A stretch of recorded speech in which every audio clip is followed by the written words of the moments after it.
Short. We don't want someone unattractive in a wealthy family. How could someone like you be with a guy like Ethan?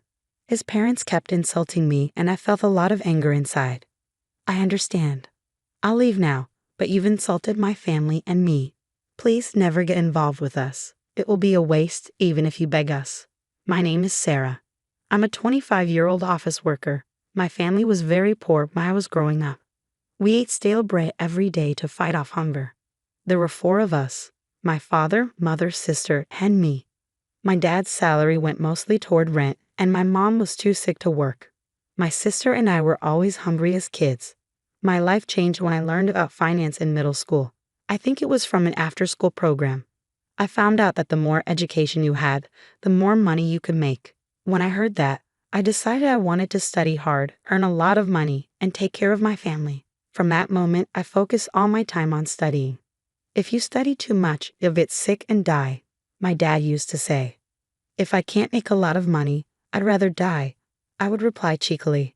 Unlike most kids, I studied hard and got great grades in school. Every time I got a perfect score, my mom was so happy and proud of me. It made me happy to see her proud, so I studied even more. I got a scholarship to high school because of my grades and kept working hard so I could go to university without paying for tuition. My education helped me find a job at a big company. At first, the work felt like a game, since I had only studied for most of my life. But I learned that effort doesn't always guarantee good results. If I just walked around aimlessly, I wouldn't get anywhere. I thought this was interesting and began to find ways to use my skills at work. Not many of my new colleagues thought like that. You're really hardworking, Sarah, and you fight for what you love. I'm proud of you. I even want you to teach me what you know. My dad once said. He was always unreliable, but no matter how poor we were, he always smiled. Because of his attitude, we stayed hopeful. At first, I studied to become rich and help my family, but over time, I just enjoyed studying for its own sake. It was like a kid wanting to be a baseball player and practicing hard every day. My mom never complained about money. She was great at making things herself. She learned sewing at fashion school and made clothes, backpacks, and pouches for me and my sister. They were cute and fashionable. Other kids at school would ask us where we got them. My sister even started to get into fashion and enrolled in fashion school. Even though we were poor, we were happy with what we had. Is that really true? Someone asked me once. Yes, it is, I replied. One day, my sister and I brought home some leftover lunch from school and gave it to our parents. That's amazing, my colleagues said when I told them this story. My stories about growing up poor became fascinating tales at work, and I ended up being seen as an interesting person. In school, I might have been teased, but at work, people seemed to enjoy my stories. I was happy to have good relationships with my colleagues and enjoy my job. Life felt exciting. Then, I had a fateful encounter. It happened at a company party for new employees. After the party, I decided to have a drink with some colleagues.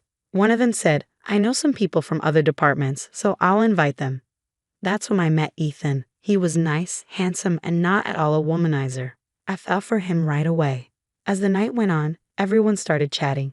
When Ethan went to the bathroom, my colleague took the seat next to me. When Ethan returned, he saw his spot was taken and sat next to me instead. He didn't seem to notice how fast my heart was beating and began a conversation with me.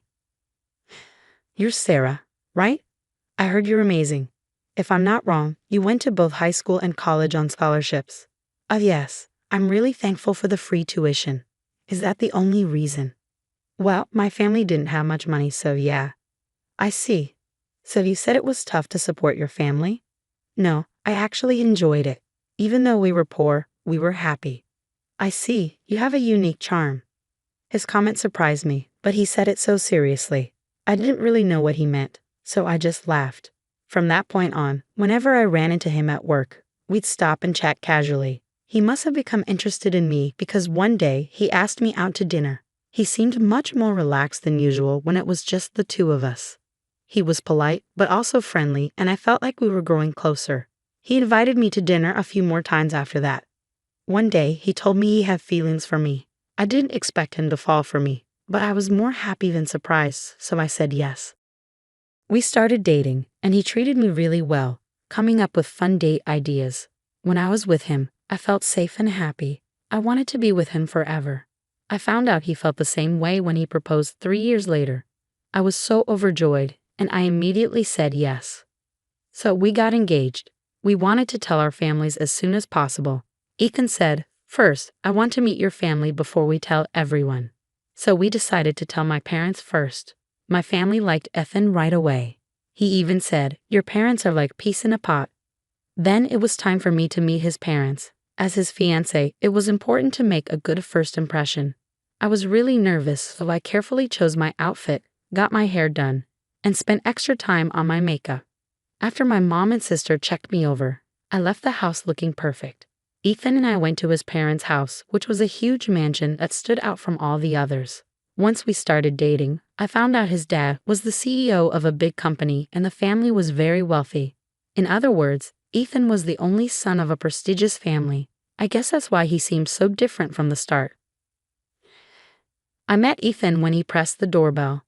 His mom answered and opened the door. "Ethan, welcome home." "Hi, Mom. Is she your fiancé?" "It's nice to finally meet you. I'm Sarah." "Oh, come inside." She gave me a quick look before inviting us in. I didn't expect her to like me immediately, but I knew I had to try. His mom led us into their huge, fancy living room, where his dad was already sitting on the sofa. "I'm glad you're here. Please, take a seat," his father said politely, but there was a tense feeling in the air, like I was being interviewed for a job. "I'm Ethan's father.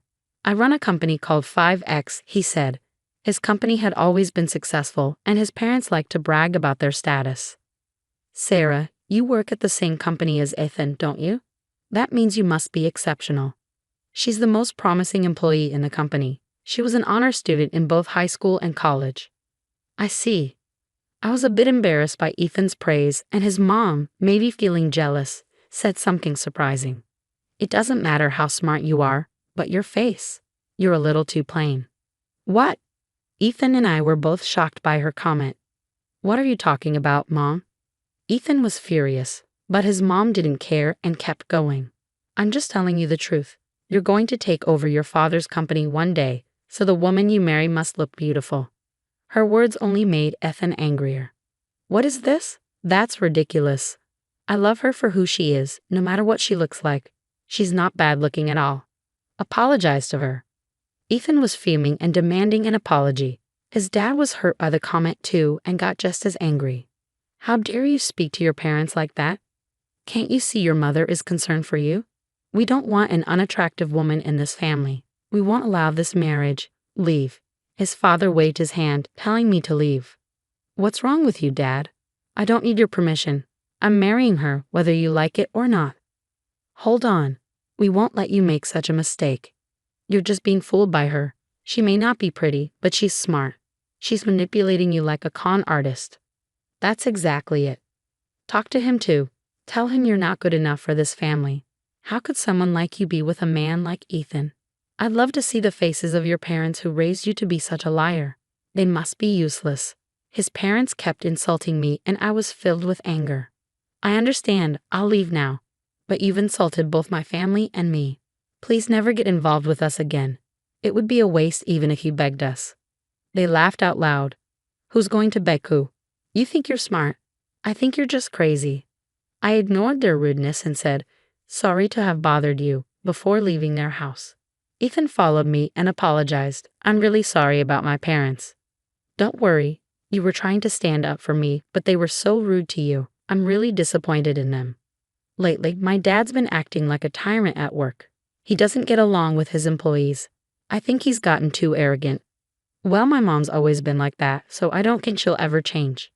"I see." I was grateful that Ethan turned out to be a good person, even with parents like that. "Oh, by the way, that thing you said about not getting involved with your family?" "Yeah, I meant it. I was really angry when they insulted you. That's why I said it. But if you don't want me to, I won't go ahead. They deserve it. You should give them a piece of your mind." I got his approval, so I went ahead with my plan. I'm in the CEO's office at a company right now. "Dad, do you think he's going to call soon?" "I hope so." "Oh, here it is." "Yes, hello." My dad put the call on speaker. "Huh? Hello, what happened?" You suddenly want to cancel the contract. It's a shame, but I have a good reason to do so. What? What's the reason? You insulted my daughter and my family. You're Ethan's dad, right? Oh, I heard you treated my daughter badly when she visited. Oh my God, Sarah is your daughter. Yes, she's my sweet, precious daughter. Are you calling her ugly? I'm so sorry. I don't know how to apologize. You don't have to apologize. I won't accept it. I don't care what you said about me, but I'll never forgive you for insulting my daughter. My company is ending this contract right now. No. If such a big company pulls out, what will happen to mine? That's not my problem. Just live with integrity and stop judging people's looks. Then he hung up the phone. Thank you, Dad. I feel better now. I got a bit emotional. I'm sorry, Ethan, for causing trouble for your father. No. Don't worry about it. I'm glad you stood up to my father. Actually, my dad runs an egg company now. He's a big computer fan and even made his own computers. When he was dating my mom, he worked in an office job, but after she asked him, "Isn't there something you really want to do?" he quit his job and started following his passion. After my sister was born, he taught computer classes to earn money. Later, he started selling computers to his friends. And as word spread, the business grew. Now the company is big and works with other businesses, but he's still the same person. That's why I'm following my dreams too. No matter how rich we get, we still have the same heart we had when we were poor. Ethan's father was fired when the shareholders found out he caused the contract to be canceled. He lost his job and became unemployed. His mother didn't admit it and kept acting the same, but they ran out of money and had to sell the mansion.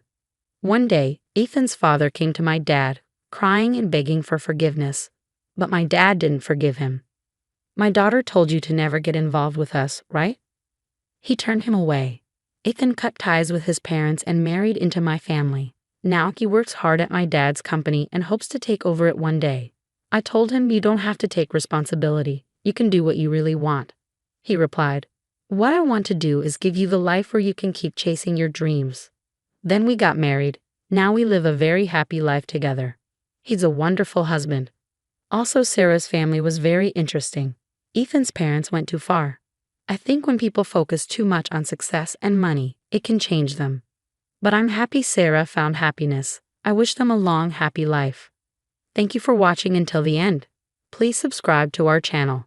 See you in the next video. The day I went to my future in-laws' house for the first time to introduce myself as their future daughter-in-law, I was incredibly nervous. As soon as I stepped inside the entrance, I was greeted by my future sister-in-law, Melissa. At first, she was all smiles, saying, "Nice to meet you," with a sweet demeanor. However, the moment my future husband, Adam, left the room, her attitude shifted drastically. "You should just leave," she coldly spat, splashing water at me. I was so shocked by her behavior that I couldn't say a word. My future in-laws, who were right there, said nothing. All they managed was a weak, "Oh, well, let's not make a fuss." Feeling humiliated, I stood up to deal with my soaking wet clothes, completely lost. Just then, the front door opened, and Melissa's husband, Ken, arrived, slightly late. "Hi, nice to meet you." I introduced myself weakly, pretending nothing had happened, but Ken looked surprised. "Wait a minute." At that moment, Melissa's face turned pale, her demeanor shifted, and the entire atmosphere changed. "My name is Lisa, and I'm 30 years old. Adam and I were introduced by mutual friends, and now we live a quiet life together. Though we haven't been blessed with children, I feel happy every day."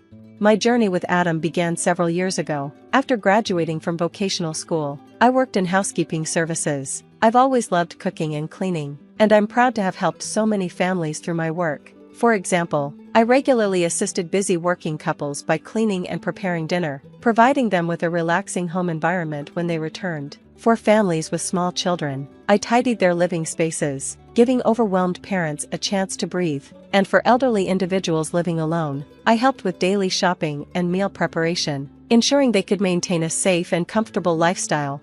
Through these experiences, I found deep fulfillment in improving the quality of life for others. One family I'll never forget was the Thompsons. One day, I received a call from the company I worked for about a new assignment, a large, luxurious home owned by a wealthy couple. When I arrived, I was struck by the spacious yard and grand gate. However, parts of the house seemed neglected.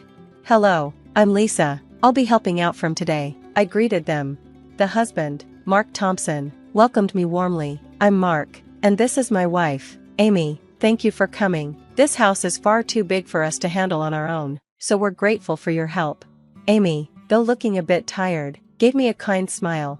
I began by touring the house, deciding where to start. From the large living room windows, I noticed the garden, though it needed care. It was home to beautiful flowers Amy had nurtured. "These flowers are lovely," I commented.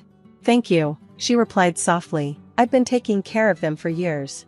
I started cleaning, polishing windows, dusting furniture, and organizing their home. Mark and Amy often watched me work, occasionally chatting with me.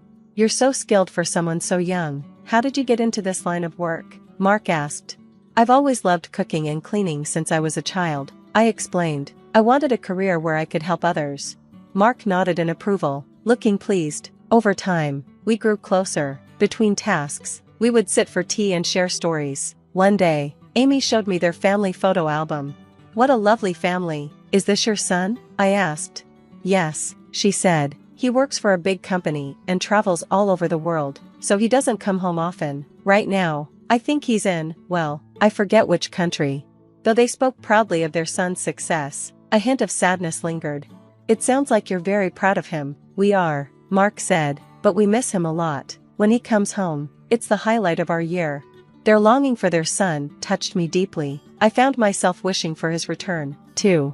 One day, Mark asked for a special favor. "Lisa, could you help me with something? Today is Amy's birthday." Honored, I prepared a special meal for her 77th birthday, complete with her favorite Japanese dishes and a homemade cake. When I served it, Amy's eyes welled with tears. "This is the most wonderful birthday I've had in years. Thank you so much, Lisa," she said, her words deeply moving me. But time is relentless. One day, when I arrived at the Thompson house, I noticed a black ribbon on the front door. A terrible sense of dread washed over me as Amy greeted me with red, tear-streaked eyes. "I'm sorry I didn't contact you, Lisa, but Mark passed away yesterday," she said, her voice breaking. Her words hit me like a ton of bricks. Mark, who always greeted me with a warm smile, was gone. A painful tightness gripped my chest. From that day on, Amy's demeanor changed. She stopped tending to her beloved garden, and the once vibrant flowers began to wither. She would sit on the sofa, staring blankly, lost in grief. I tried everything to cheer her up, but the void in her heart remained. Even the meals I prepared would go untouched.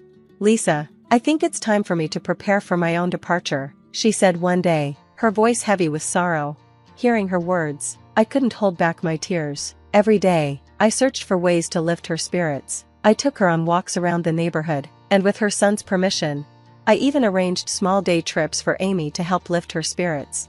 "Ever since you started visiting, my days have been so much brighter," she said one afternoon, her voice filled with gratitude. "I don't feel as lonely anymore. Thank you so much." Her words meant more to me than I could ever express. Just hearing her say thank you made everything worth it. However, only a few days after she shared those heartfelt words, Amy quietly passed away. For a while, I couldn't process the loss. The house, once filled with life and warmth, now felt vast and empty. Without Amy, it was as if all the color had drained away. I buried myself in work, using it as a way to numb the pain. My friends noticed the change in me, especially Emma, my close friend. "Lisa," she said one day, gently but firmly, "there's someone I really think you should meet. He's a great guy, just give it a try." After Amy's death, I hadn't been able to fill the hole in my heart. I went through the motions at work, but my passion was gone. Seeing me like this, Emma invited me to a dinner gathering. That night, for the first time in a long while, I dressed up a little and tried to push through my lingering sadness. When I walked into the restaurant, I saw Emma waving at me from across the room. Sitting next to her was a man I had never met before. "Lisa, come meet Adam," Emma said with a wide smile. "He's a really kind guy, and I think you two will get along great." Adam greeted me with a warm, gentle smile. As the night progressed, my nerves began to settle. During dinner, we talked about our work, hobbies, and families. Eventually, I shared my story about Amy. Before I realized it, I was crying.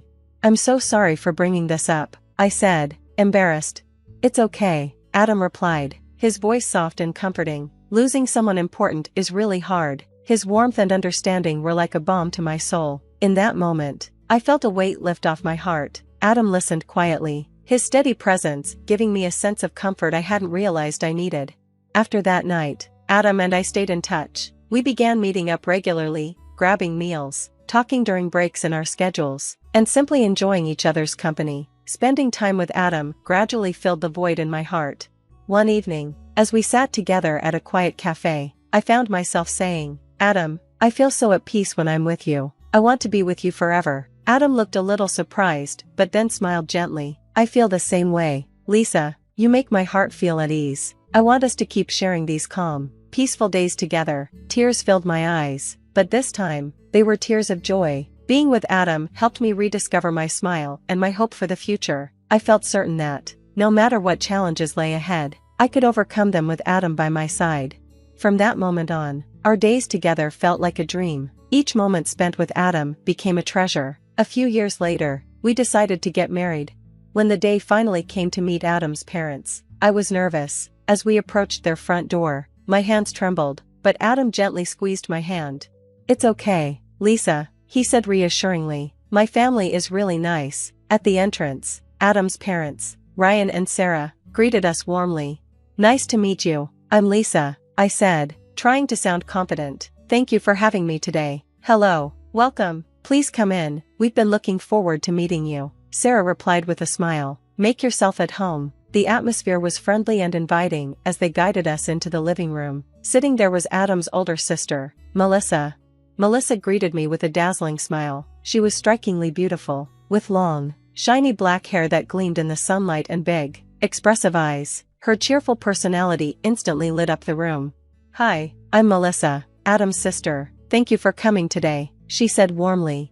"It's an honor to be here," I replied with a smile. At first, Melissa's friendliness put me at ease. We chatted easily about how Adam and I met, and the conversation flowed naturally. "So, how did you and Adam meet?" she asked. "We met through mutual friends," I explained. "From the first time I met him, I was drawn to his kind nature." "Oh, that's lovely to hear. Adam has always been such a kind soul. Ever since he was a child, he's still that way, so gentle and caring," Melissa said with a smile. Listening to stories about Adam's childhood made me happy. It was clear he had grown up surrounded by love and warmth. The evening felt perfect until Adam stepped out of the room. "I'll be right back," he said, leaving to use the restroom. The moment he was gone, Melissa's expression changed. Her eyes turned cold, and her friendly smile disappeared.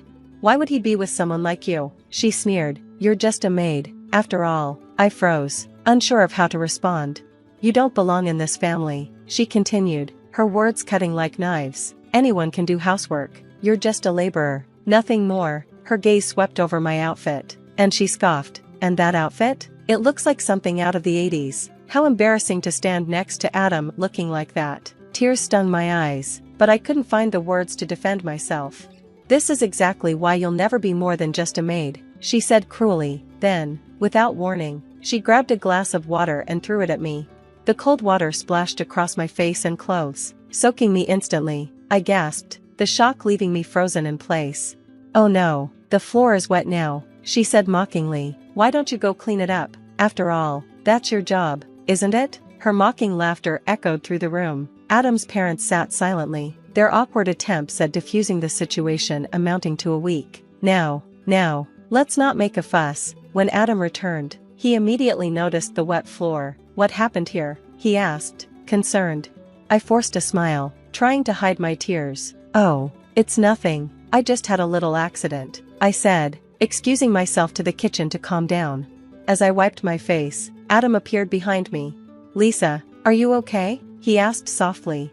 "Lisa, what happened?" Adam's voice was filled with concern as he stepped into the kitchen and saw my wet clothes. He grabbed a towel and gently began to dry my hair. Tears welled up in my eyes as I hesitated before answering. "It was Melissa. She threw water on me and she said I'm just a maid. She told me to clean up the mess." Adam's expression darkened immediately. Without hesitation, he strode back into the living room, his voice sharp and filled with anger. "Melissa, what did you do? Why would you treat Lisa like that?" Melissa crossed her arms, feigning innocence. "What? I was just asking her to do her job. Isn't she a housekeeper?" Adam's parents shifted uncomfortably in their seats, but didn't say a word. They avoided his gaze. their silence a tacit acceptance of Melissa's behavior. "Melissa, that's enough." Adam's voice rose, his frustration evident. "Lisa is not just a maid, she's my partner, and you owe her an apology." Melissa rolled her eyes, her tone dismissive. "Oh, come on, Adam, you're overreacting. Lisa needs to get used to our family dynamics."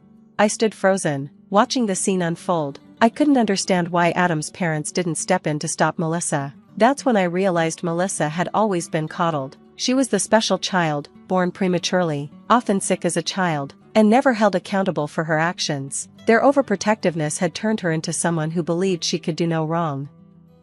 The door suddenly opened, and a man's footsteps echoed in the hallway. A tall, well-dressed man entered the living room. "Sorry I'm late," he said, his deep voice carrying through the tension. "I just got back from my trip." Melissa's face lit up, her demeanor changing instantly. "Ken, you're home." The man, who I quickly realized was Melissa's husband, smiled warmly. "Hi, everyone, I'm Ken." Then his gaze shifted to me, and his smile faded into one of recognition. "Wait, are you Lisa?" I nodded, confused. "Yes, I'm Lisa. Nice to meet you." Ken's face brightened. "I can't believe it. My parents used to talk about you all the time. You helped my mom so much after my dad passed. She always said you were like family to her." Tears sprang to my eyes at his kind words. "I'm glad I could be there for her." Ken turned to Melissa, his expression now serious. "Melissa, what's going on? Why is Lisa soaking wet?"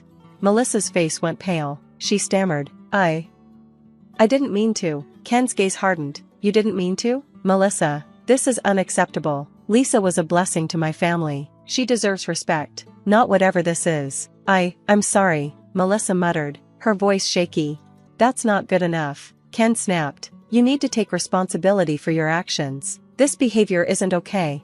Melissa burst into tears. "I don't know why I acted that way," she admitted. I felt jealous. Lisa's worked so hard for everything she has, and I've always been taken care of. I felt useless and small compared to her, and I lashed out. "I'm sorry, Lisa."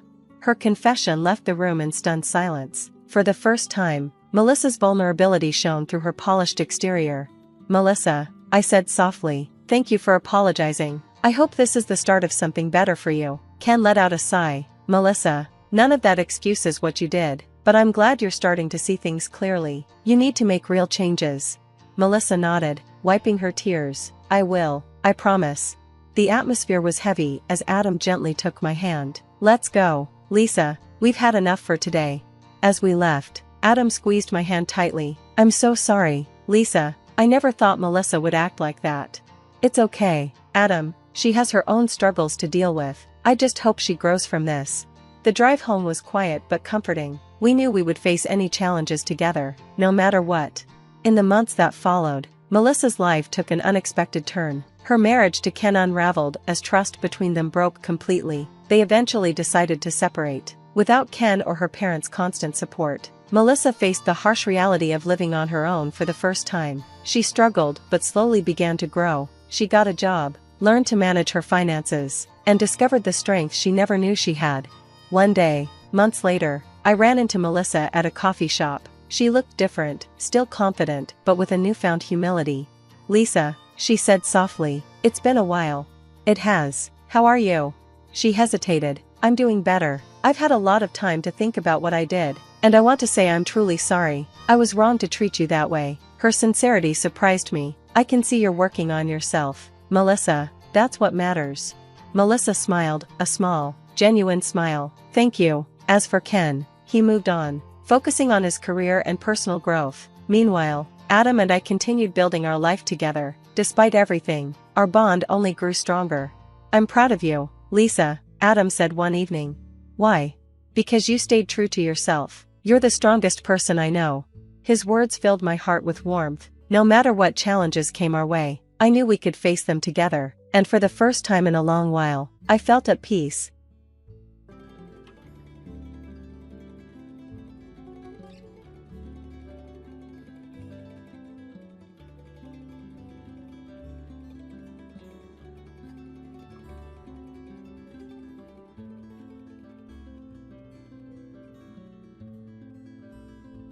Oh, I had assumed that Mom had a ton of.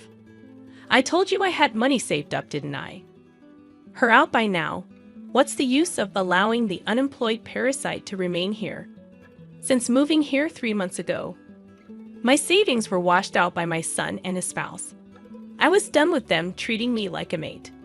With everything, so I quickly and silently went. I was phoned by my son. Mom, what's up? Tony seemed desperate when he spoke on the phone. Then something I had done had turned into headlines from around the country. My name is Sarah, and I'm 70 years old. Been residing in France for a while. However, things got worse with my heel, so I returned to my native United States.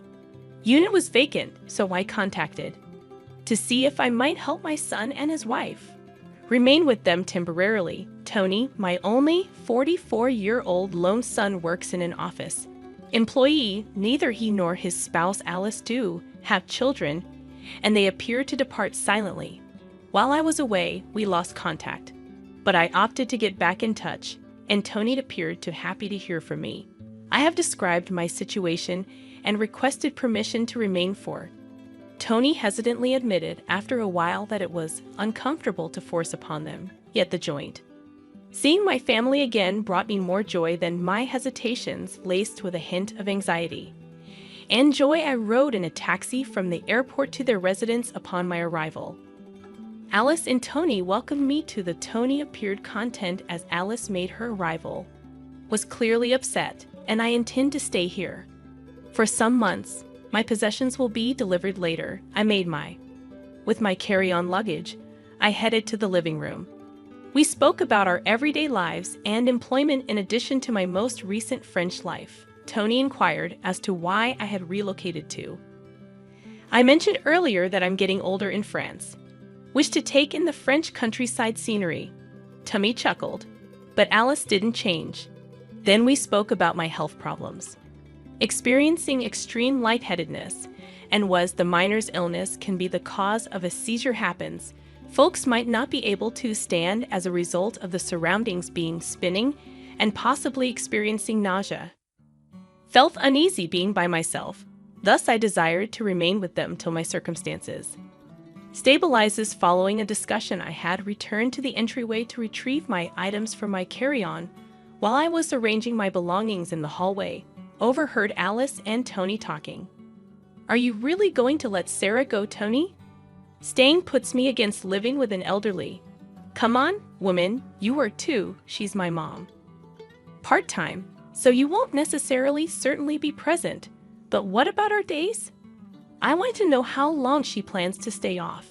Her gone, don't speak that way, mother will. When you finally depart, we can talk about money. Just keep it quiet tomorrow. She might hear you, but she's too elderly to listen to us. Bring keen ears to detect slights. And their IES dropped out of the discussion in, I apologize for imposing in the chilly hallway. Tony and his spouse, so all of a sudden Yes, it's a major hassle for them. However, you should know that I'm pretty content right now. Chatting with Tony and his spouse. Following the years spent apart, when Tony was small, I was a single mother raising him. Following the death of my husband, Tony experienced his fair share of hardships. Coping with disease and everything isn't making up for it. But I was hoping to attend here to express my thanks and regrets. I came to this residence for that reason. It's a regret that I'm not welcome, but they have to live their own lives. Therefore, I visited that I tried to relax into the guest room they gave me. Next morning, Tony departed from my troubled heart for work, and Alice and I were alone. As I was working on some crafts on the sofa, Alice was in the living room in front of me. Hey Sarah, please stop creating such a mess. Glancing around, I saw remnants of cloth and haphazardly placed threads. I'm sorry. Do you know what this is that I cleaned it up? I showed her the little bag I was making. On it, I had a small green turtle design. This is a turtle-themed purse. I adore turtles.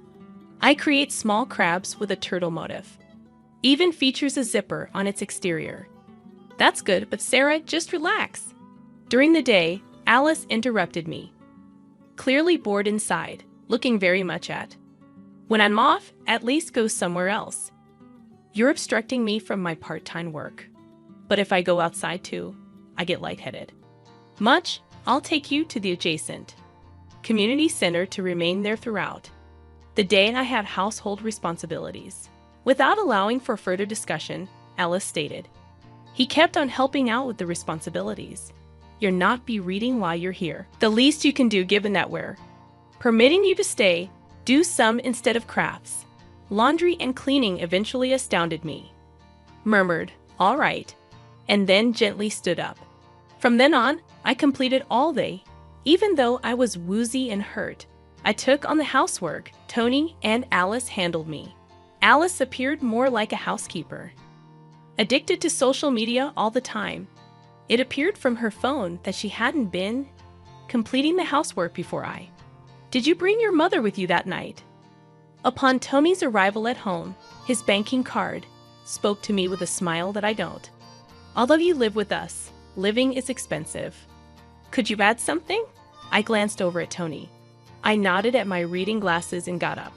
Took my handmade banking card out, pouch, and gave it to Tony, who he examined. Quickly, his expression stiffened as he waited. Mom, have you saved anything else but this? Accounts are all I have. They are unnecessary. A great deal at my age, no chronic diseases, or whatever I stated while grinning as the talk went on, and Tony's expression. This is not enough money, darkish man.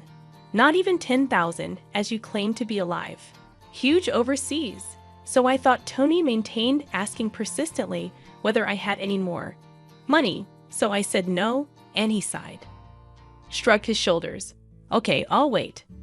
For the time being, I'm giving you a kindly allow you to reside here, since this is the very least that you could do following my bank account password was taken by Tony, and debit cards, departing from the space that as I lay in bed at night, I could hear Tony tooting through the dividing wall. Our rooms, what a disappointment. Completely believed that Mom was wealthy. Actually, the household is losing money. I should not have allowed her to stay and see me. Told you to get rid of her already. Unemployed moocher does not benefit us. Regardless of how the two of them seemed, sure, I couldn't hear people speaking openly in the adjacent room, or perhaps they desired me. I was listening to them in my chilly bed, keeping back lonely tears and sadness. The following day, due to Alice's day off, she took me to the neighborhood center. I unzipped my duffel bag to keep up my maintenance in the living room, but discovered I was no longer in the necessary cloth at home, so I was hesitant, but I was unable to beg Alice to return and retrieve. Thankfully, my discomfort was under control today. I was familiar with this region, so I opted to stroll home in order to obtain when the fabric did arrive. I looked via the veranda into Alice's home, and an unknown male were present at. I initially believed him to be a guest, but they appeared very close, so I hesitated. Ate outside for a little before returning without going into the residence, which is why they want my departure, so that I wouldn't reopen the affair.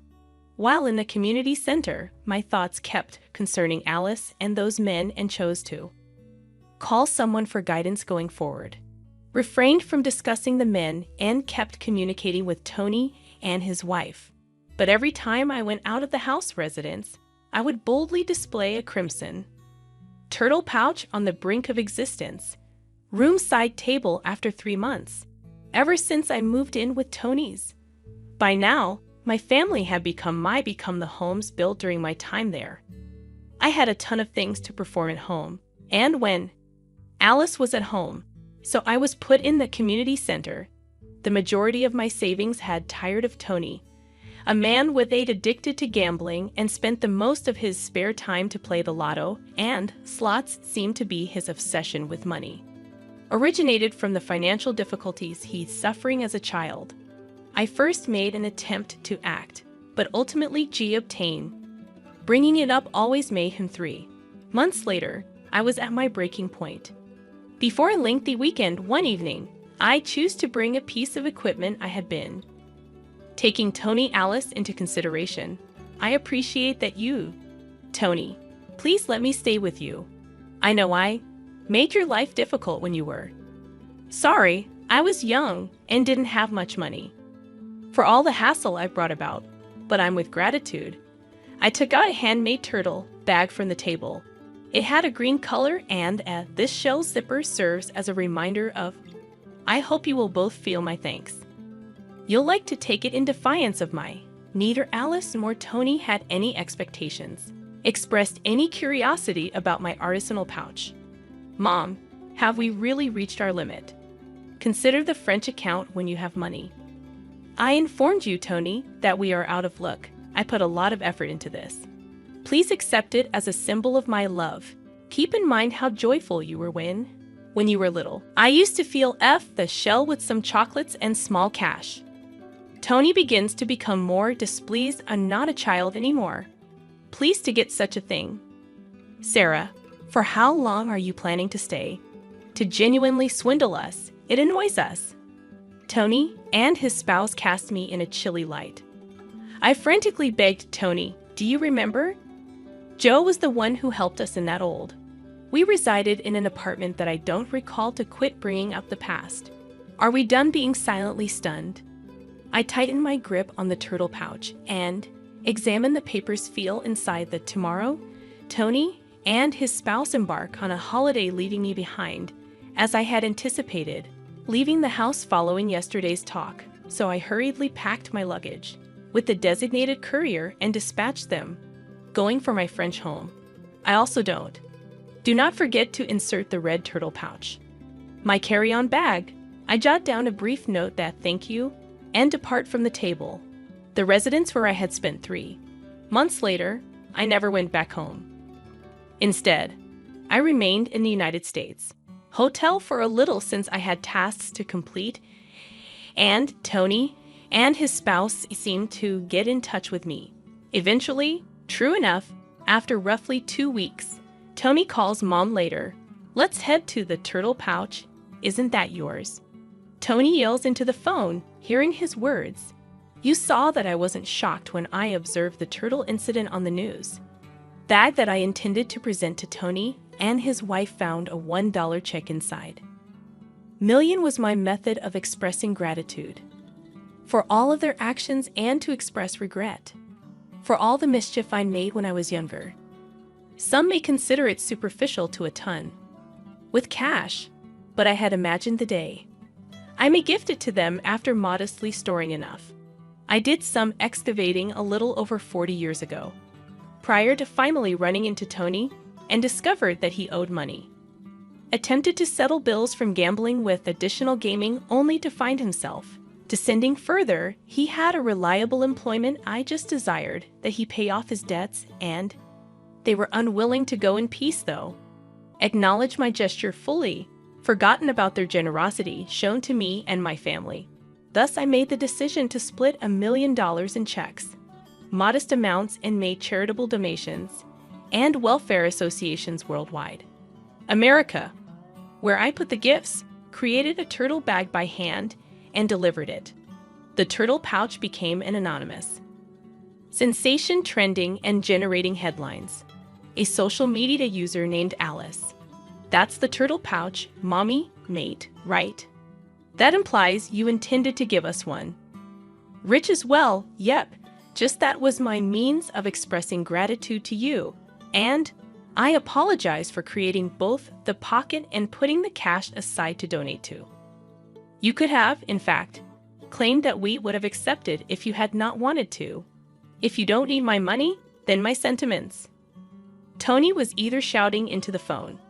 Utterly insane, how much is that? Would you dare trick me and return it?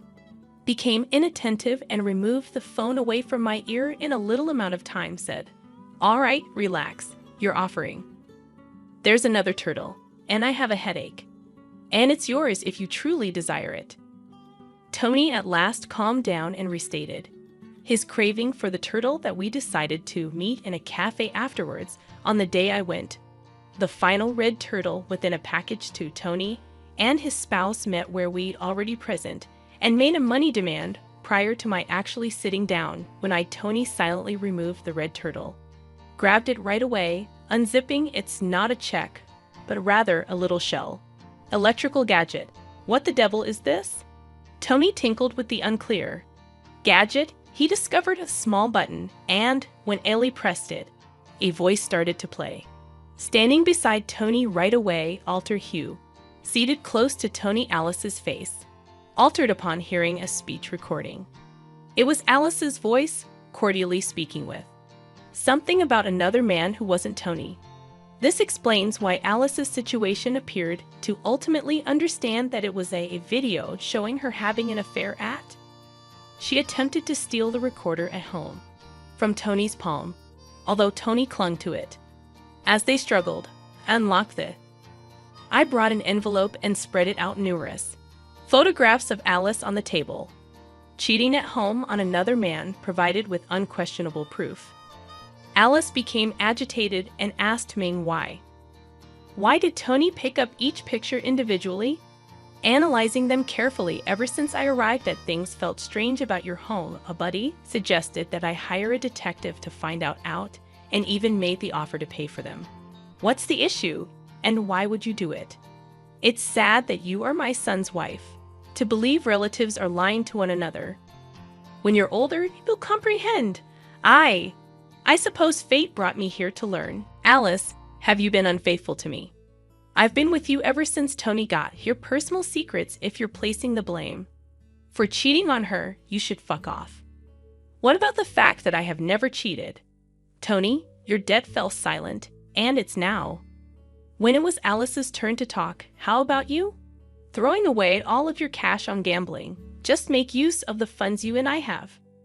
Your part-time work, thus you ought to. Some cash while taking in their squabble. This pair had managed to get their eyesight to maintain its unity up until this point. Neither of Tony. Do you have any money? You have $40,000. Dead Alice, you've dedicated all of your profits to your partner in affairs that I had. The investigator also looks into your financial situation. Tony and Alice were both taken aback, and they started yelling at one another, and I was stunned when I initially heard the inquiry findings show that this pair was on the verge of bankruptcy. But we can make it. Return the money if we get Mum's funds. Now give it to us. I've given all that's left is this red money. Turtle statue, which he destroyed in my recall what happened to savings and gambling. You're not serious about all that in range. Tony sprang across the table at me. Other clients began to focus. And the employees rushed past. The $1 million is mine. It was intended for me to give it back quickly. The cops needed to be summoned to hold Tony until the police spoke some common reason to him. They graciously took me back to my hotel because of my worries regarding Tony's combative conduct. 1 week later, Tony and Annalie. The partnership has declined. Repair as a result of their financial situation. Obtained. Tony, a divorced man, is now even more single. Engrossed in gaming a scene more than he was discovered attempting to steal company funds. He was spared from prosecution, but was let go, which worsened his anger at the cafe. Was recorded on producing a video and sharing it on social media. He has trouble finding another work. Unable to take the disgrace, Tony disconnected every interaction and vanished following Alice's divorce, moved into an ancient house with no one to rely on, living alone in a public housing unit. Prior to my being able to donate to the turtle rescue is visible in my blog post. Ridiculing my own turtle became widely known. Alice began to experience intimidation and sexting. It ultimately extended to her part-time. Even the man she worked with and got her fired was involved in an affair and became weary of her and now departed without a paycheck. She is receiving temporary support for dependent. Following that, I went back to my family's. Once I'd finished unpacking, back home in France, I put on a dress in my apartment. The ease of practice while I was going over certain work pages where I heard a sound. The entrance appeared to be Joe, my roommate. Had arrived back home, Madame President. Hello again, and how was your journey? After a long absence, Joe arrived in America with grinning. He puts down his luggage and coat. Joe, who is 75 years old, lived in the same residential building where my son lives. Tony and I used to live together years ago, was battling poverty after losing my spouse and taking care of a young Tony, asthmatic. We were without utilities and without anybody to ask for help. I was desperate and thought of giving up on everything. Joe and his spouse were upstairs. Our neighbors were the ones who saved us. Lifelines, give me a ring. I'm back, Sarah. And see, I brought a ton of, wow, all of my faith mementos, thank you. I'll bring a few to the storytelling gathering.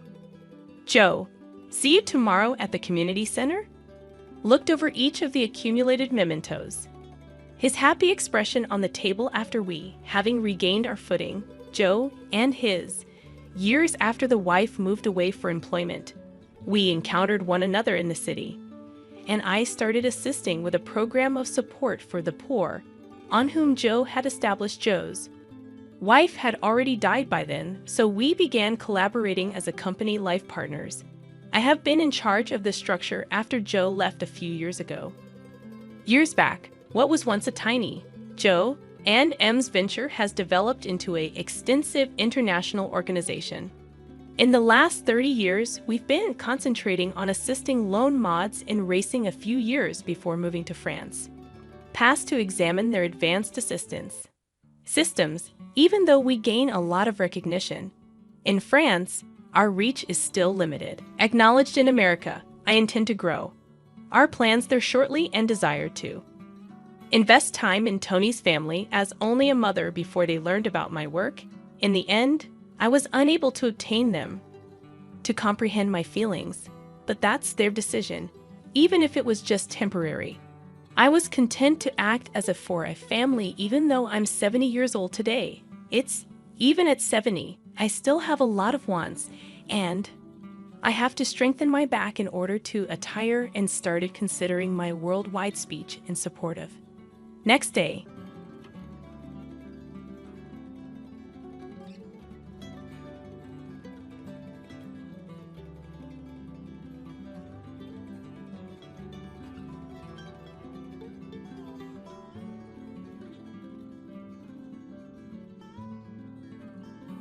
This year marks my 65th birthday, and I go by the name Aurora Morgan.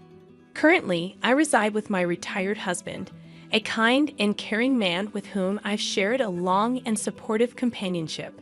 Together, we are blessed with 2 children, Henry and Caleb, both happily married.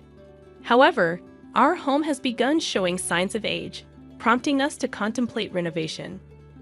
We decided that if we were to embark on this refurbishment journey, it would be practical to live temporarily with our eldest son, Henry, and his wife. Upon contacting Henry and proposing the idea, he expressed hesitancy over the phone. Apparently, the thought of us cohabiting didn't sit well with him or his wife, Hannah. Despite their reservations, we insisted on including a room for us in the renovation plans. Upon sharing this with Henry over the phone, he was audibly hesitant, expressing concern about the challenges of living together. Hannah, his wife, vehemently opposed the idea. Eventually, we decided to drop the suggestion, acknowledging that it might not be the best arrangement. Following this conversation, I shared the details with my husband, who remained optimistic. Despite our eldest son's reservations, he suggested renovating our home to make it more suitable for our elderly years, creating a barrier-free environment where we could live comfortably, just the 2 of us.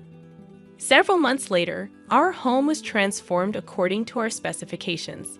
It became a barrier-free residence, ensuring our comfort and convenience in our later years. Eventually, we invited both our sons and their wives for a gathering.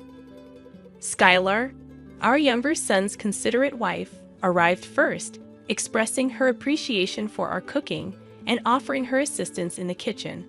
However, when Henry and Hannah arrived, their attitudes were less than pleasant. They made themselves at home on the sofa, demanding tea as if they were the hosts. Despite their disrespectful behavior, we tried to maintain a peaceful atmosphere. During the meal, Henry, appearing irritated, broached the subject we had gathered to discuss. As he spoke, he dropped a bombshell, a recent lung cancer diagnosis.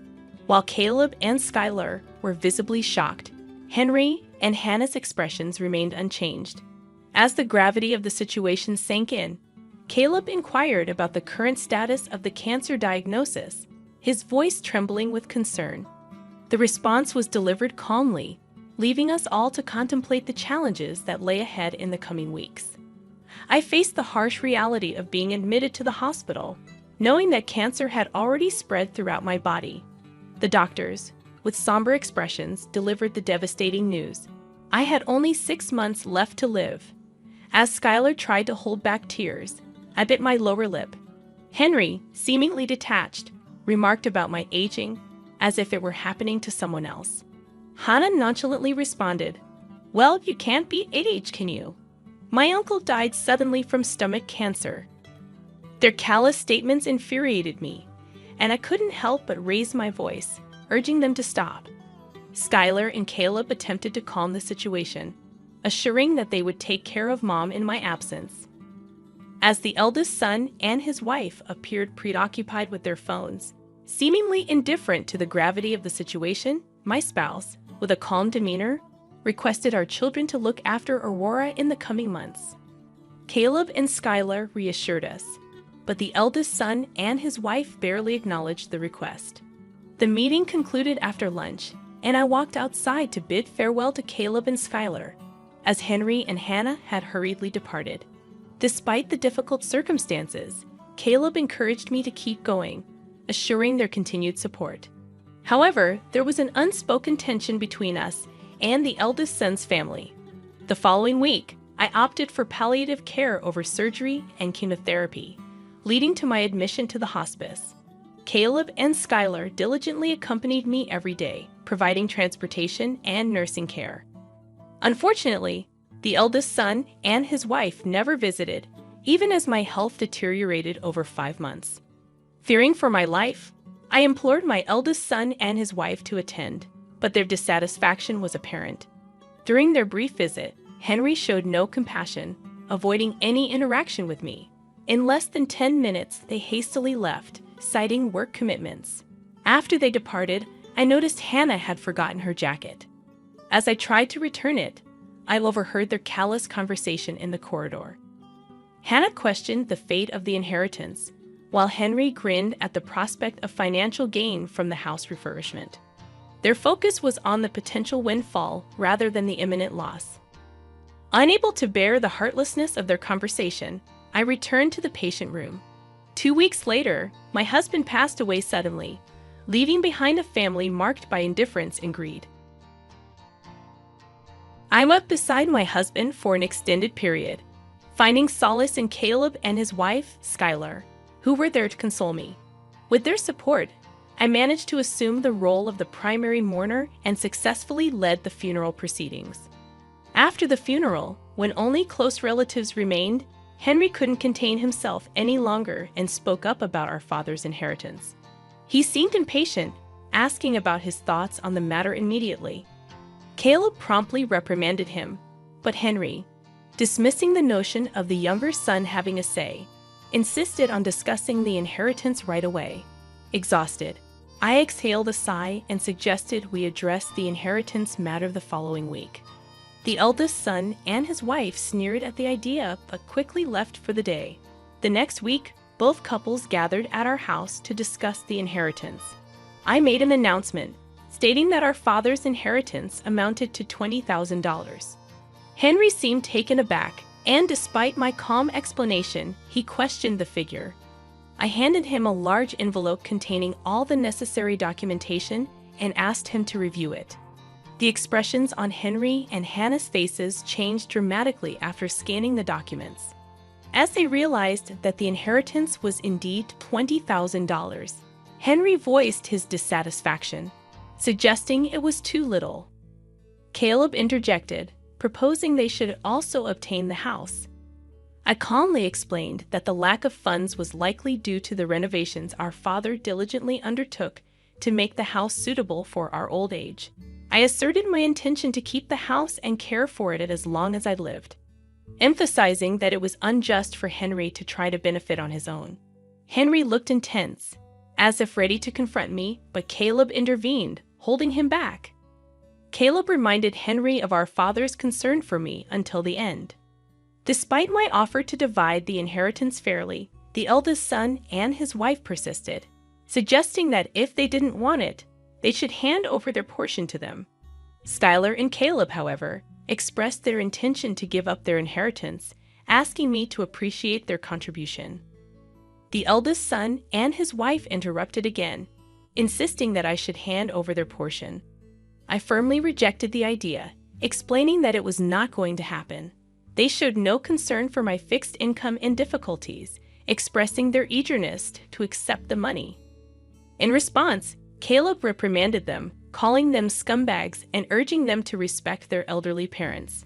Despite Caleb's admonitions, the eldest son and his wife remained unapologetic, implying that the elderly should keep to themselves and attend only weddings and funerals.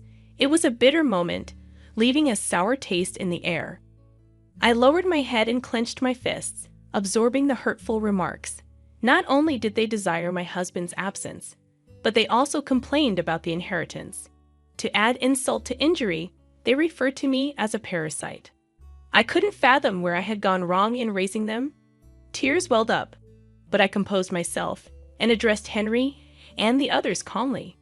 "I've heard what you're saying. Let's take a break for a moment," I said, keeping my emotions in check. The eldest son and his wife looked momentarily surprised, but their expressions quickly turned smug. "Is that so? That's even better than we could have hoped for. We no longer have to deal with the old lady. Lucky us," they sneered as they attempted to leave. While Henry and Hannah were making their escape, they made a snide comment to Caleb and his wife, implying that the responsibility of looking after the elderly lady now fell on them. Caleb and his wife rushed to my side as Henry and Hannah stormed away. They reassured me, offering their support and encouragement. As the months passed, I found myself at home, relaxing, when unexpectedly, Henry and Hannah visited, accompanied by Caleb. Confused, I wondered why they were back after we seemingly cut ties. They demanded to be let in, shouting at the door. Caleb apologized, and I allowed them into the house. In the living room, the eldest son and his wife started yelling, questioning why I had handed over the house without considering them. I calmly explained that Caleb expressed his desire to keep the house, preserving his father's memories. The eldest son and his wife appeared surprised, and I clarified that Caleb and Skylar had been immensely supportive. Henry, still bewildered, asked for clarification. I glanced at the eldest son's wife, who seemed ready to explode, and explained that I had decided to hand over the house because Caleb and Skylar had shown dedication and assistance. Expressing gratitude, I smiled warmly at Caleb and Skylar, thanking them for their unwavering support. The eldest son and his wife, dissatisfied, argued that I had promised to take over the residence on my own. I addressed them calmly, offering an explanation for my decision while maintaining my composure. "I considered giving it to you if you could respect both your father's and my wishes. Additionally, I've started receiving rental revenue." To the surprised eldest son, I sighed and explained gently, "Remember last year when my father, your grandfather, passed away? Caleb attended the funeral, but you claimed you couldn't because you were too far away. Well, your grandfather was a landlord with various properties and apartments. I finally received my inheritance and started earning rental income." The eldest son and his wife were thunderstruck. "No one informed us about this," they exclaimed. I calmly continued, "I've been earning roughly $2 million every year. It's simple to offer my son and his wife a home." The eldest son and his wife abruptly stood up, insisting that if it's about this, they should care as well. "Why should I give assets to someone who called me a parasite?"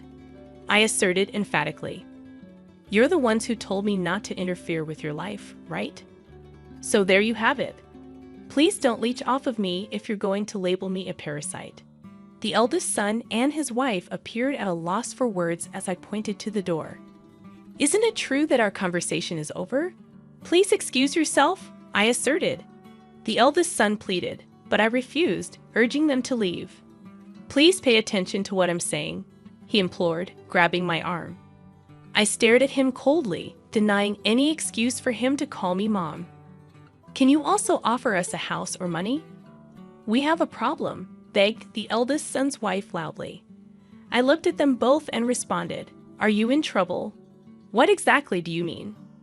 The eldest son spoke tentatively, admitting they spent recklessly, expecting their dad's fortune and accumulating debt.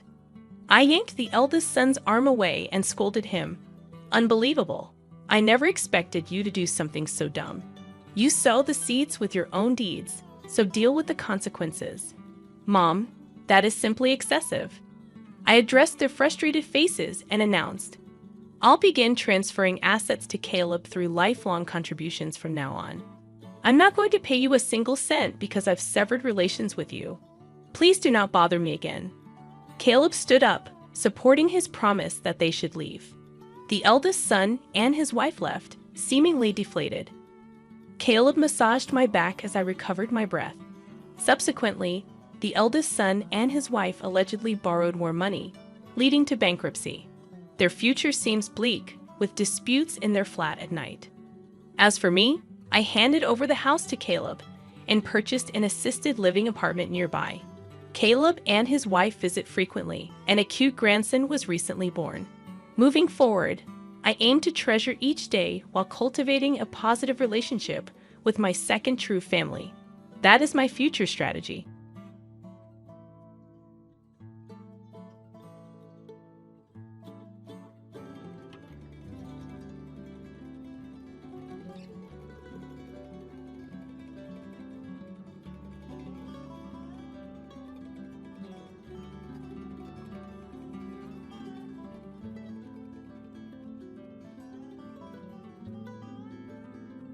Hello, I looked in my wallet and couldn't find my credit card. Do you know anything about it? Oh, you noticed already. I thought it might take you a bit longer, considering your age. Wait a minute. Are you saying you're the one who spent $50,000 without permission? That's outrageous. It's not as bad as it sounds. It was just for my wife's birthday. I borrowed the card to book a stay in an ultra-luxurious 5-star hotel suite. It costs about $110,000 a night. And we stayed for 5 nights. It was an amazing experience. I'm even thinking of going to another country next. See you later. Hold on a second. I haven't spoken to my son in 30 years. I raised my 2 boys on my own after divorcing my husband. My younger son has always been there for me, but my older son is a different story. Recently, he came to the house, took my credit card from my wallet, and spent $50,000 at a luxury hotel. His actions are both criminal and heartless. I supported him through everything, but now, I can't even think of him as my son. 2 minutes later, I made a decision and called his wife. Hello, my son is there, isn't he? I've contacted the card company and had the credit card stopped. I'm also planning to report the theft and unauthorized use to the police. After ending the call, I blocked their numbers. I can only imagine their panic and confusion now that the card is stopped. They were planning to travel to another country, so they likely don't have return tickets. They're going to face some serious trouble. A week later, they had no choice but to apologize. I'm a 65-year-old woman living alone in New York. Since divorcing my husband 30 years ago, I've raised my 2 sons by myself. I'm retired now and enjoying my leisure time.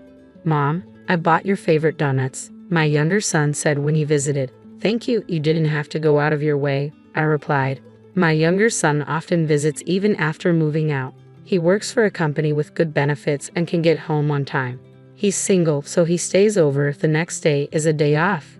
It's not that he hasn't become independent, he just worries about me living alone. I can manage on my own, but I appreciate his thoughtfulness.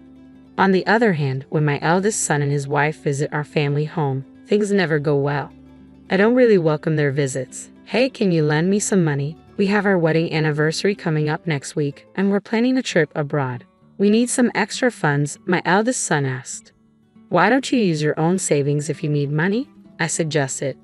I can't save anything with my salary, he complained. You live in a nice new apartment and just bought a new car. Isn't that the result of your own choices? I pointed out. Please, I'll pay you back. Don't be so harsh, he pleaded. Ever since my eldest son started living on his own after graduating from high school, he's often borrowed money from me. After he got married, the amounts he asked for only increased, and I can't recall a single time when he actually repaid any of it. I don't want to lend money to someone who doesn't keep their promises, even if they're family. Shouldn't people honor their commitments? I didn't raise him to disregard such basic values, but he's grown into someone who relies too heavily on his parents' wallet. Fortunately, I received a substantial amount from my retirement fund and have been investing wisely, so I'm not struggling financially. However, I want to avoid unnecessary spending as I consider my future. Yet, as a mother, I find it hard to say no when my son is truly in need. I think I should be stricter, but every time he asks, I end up giving in. Then one day, my eldest son and his wife showed up unexpectedly. "We need to talk," he said, his tone serious. "I got into a car accident, and we need a substantial amount of money. We don't have much savings, but we've been told we'll be sued if we don't pay." "A car accident?" I was shocked. "I've been working hard to repay a large debt to you, and I guess I was too tired," he explained. Hearing about the accident, I felt a mix of surprise and relief that they were both safe. Maybe my demands for repayment had stressed them out. While I wasn't directly to blame, I couldn't help but feel somewhat responsible. Up until now, they had asked for money for their own needs, but this situation was different. This was an emergency, and there seemed to be no other option. "Okay, I'll prepare the money. How much do you need?" I asked. $30,000, he replied. "What?" I was shocked at the enormous amount. $30,000? That seems like a ripoff, I thought, but I knew that damages and compensation could add up quickly. I didn't notice a single injury on my eldest son or his wife. It didn't seem like the accident was that serious. Perhaps the other party involved held a special position, but still, paying such a large sum didn't make sense. Why was it so expensive? The other person was driving a luxury car, and the repair costs are quite high, my son explained. "But shouldn't insurance cover the repairs?" I asked. "We didn't have insurance, so we have to bear the full costs ourselves. We're in serious trouble if we can't pay this amount. Can you help us out?" With that, my son and his wife bowed their heads to me, a gesture I'd never seen from them before. They must be truly desperate. I sighed. I guess I have no choice. We're family, after all, and I should help my family in trouble. Reluctantly, I agreed. "Okay, I'll arrange the money, but make sure you pay me back." "Yes, thank you. Of course we'll repay you," they promised. I prepared the money, considering it a loan. But after that, I heard nothing from my son or his wife. A week passed, and I started to wonder how the situation with the accident had been resolved. Then, when I went shopping for the first time in a while, I reached into my wallet to pay and realized 3 of my credit cards were missing. No way, I thought. I hadn't used this wallet recently, and I hadn't left it anywhere. There were no signs of a break-in at home, and the cash was still there. What was going on? As I panicked, I realized that I hadn't used my wallet or even left the house in the past week. When I hurriedly contacted the credit card company, I was shocked to learn that $50,000 had recently been spent. What's going on? I thought. The only visitors I'd had were my eldest son and his wife. Could they be involved? Feeling uneasy, I immediately called my eldest son. "Hello, can you talk right now?" I asked. "Yeah, sure, Mom, but it's rare to get a call from you," he replied, sounding unusually cheerful. His tone made me wonder if he had been drinking, even though he should have been preoccupied with the accident. The thought that he might be drinking this early infuriated me. What was he thinking? "Are you drinking by any chance?" I asked, my irritation growing. "No, it's not like that. What are you talking about?" he responded, sounding defensive. "Have you seen my credit cards? They're missing from my wallet," I pressed, hoping I was wrong. "Oh, you noticed already? I thought it would take a bit longer for you to find out. I'm surprised you caught on so quickly," he said with a smug tone. "What do you mean?" I asked, dread washing over me as I began to realize what he was implying. Could it be that my eldest son and his wife had taken my credit cards without permission? It felt like theft, plain and simple. I didn't want to believe it, but after hearing what he said, I couldn't think of any other explanation. There had been no signs of a break-in, so they were the only suspects. But I never expected him to admit it so easily. I was too shocked to respond at first, but my son continued talking. "We've just been using a bit of your money. Your credit card is really convenient. You know, we're on vacation for my wife's birthday, staying in a top-tier suite. The whole trip, including the hotel, is costing about $50,000. It's nice not having to worry about money. This couldn't be my son. Someone must be impersonating him over the phone. That's what I desperately wanted to believe. But deep down, I knew it was him, revealing a side of himself I had never seen in over 30 years. Betrayed by my own family, my heart broke, and I was at a loss for words. Why would he do this to me? Was he really my son? Oblivious to my feelings, he seemed to be enjoying himself. You think it's okay to use someone else's credit card without permission? Don't you know the difference between right and wrong? And you haven't even repaid the money from the accident. Why? No report, no repayment, and now you're stealing my cards. It's just unbelievable. The words burst out of me in a wave of emotion. I just wanted him to apologize. One simple word, and maybe I could find it in me to forgive him. But instead of the apology I longed for, I heard his wife's voice on the other end. Mom, you've saved up quite a bit of money, right? So it shouldn't be a problem if we use a little. Money is meant to be spent, not just saved. That's right, my son chimed in. I'm really lucky to have such a smart wife. We're going to enjoy ourselves, so don't contact us anymore. With that, he hung up the phone. A clever daughter-in-law? What does this all mean? Could it be that she's the mastermind behind all of this, manipulating my son? The thought shifted my perspective slightly. But regardless of who initiated it, this was a crime. Using a credit card without permission, even among family, is theft. What were they thinking? Anger surged within me, and it took time to regain my composure. But at least now I had a clear grasp of the situation. I had a plan in mind. After hanging up the phone, I waited about 2 minutes before calling again. This time, my eldest son's wife answered. Hello? Do you need something? I told you we're on vacation. You shouldn't be contacting us. This call is a courtesy, I replied calmly. Her dismissive tone didn't faze me. A courtesy? What are you talking about? She asked, sounding slightly annoyed. I've notified the credit card company about the unauthorized use and had the card stopped. Don't be surprised when it stops working. I informed her, letting my words sink in. You did what? How are we supposed to pay for things now? She demanded, her voice rising in panic. Lending and borrowing credit cards is not allowed, and this is clearly unauthorized use. Did you really think I would just overlook it? That's incredibly naive. What do you mean you stopped the card? We need it. We don't even have tickets for the return flight. Call the credit card company right now and get it reinstated, or we'll be in serious trouble, she insisted, her tone turning desperate. If they truly needed help, they could have asked for it humbly like they did during the last incident. But after seeing their true colors, it was clear that any expectation of decency was futile. I wasn't angry anymore, just astonished by their audacity.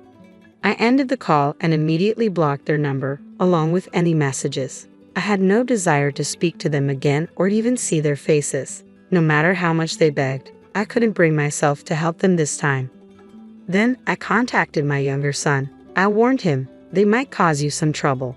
A week later, my younger son called. Mom, it's about my older brother. I've decided to pay the money for now, so they'll be coming back soon. But I'm worried they might hold a grudge against you. Don't worry, I reassured him. I'll handle it if they come. I knew my eldest son and his wife were likely to blame me, completely ignoring their own actions, but I was ready for whatever came next. I felt guilty about involving my younger son, but I was determined to be even stricter when they returned. With this resolve, I waited for them to come home. The next day, as I had expected, they showed up. Mom, why did you do this? Do you realize how much trouble we were in stranded abroad without a single acquaintance? Have you ever considered how desperate we felt? They began yelling at me the moment they walked through the door. How foolish, I thought. It became clear to me once again that only fools try to win arguments by raising their voices. If they had just explained their situation logically, maybe I could have understood. But they showed no intention of apologizing. You always just shout like barking dogs. But honestly, I never expected anything different from you, I said calmly. You have two choices. Either call the police yourself or repay the full amount right now. What? Police? What are you talking about? Don't joke with me. You're the one who stopped the credit card and left us in that mess.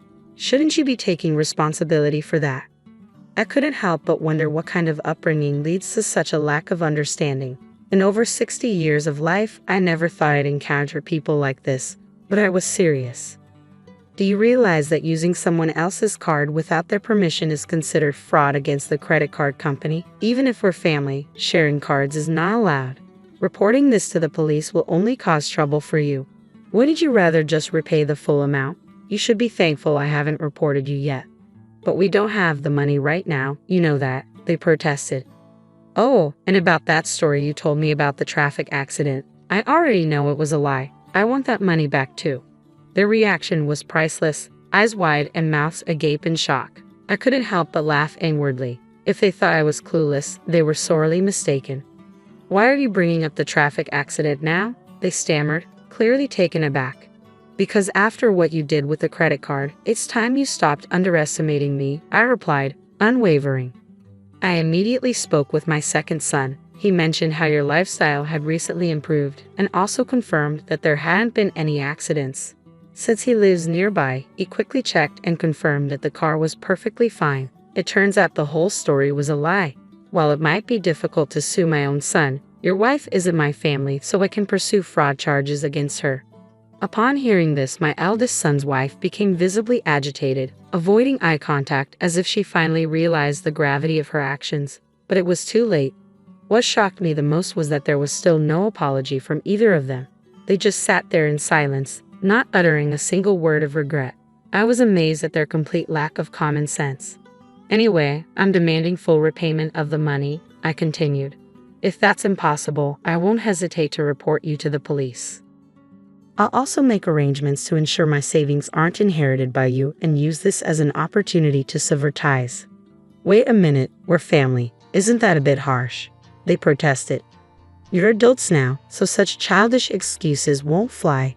I replied coldly, if I report this to the police, you'll learn about the harshness of reality. Their feeble excuses only infuriated me more. All I wanted was estrangement and repayment of the money. After making this clear, I drove them out of my house.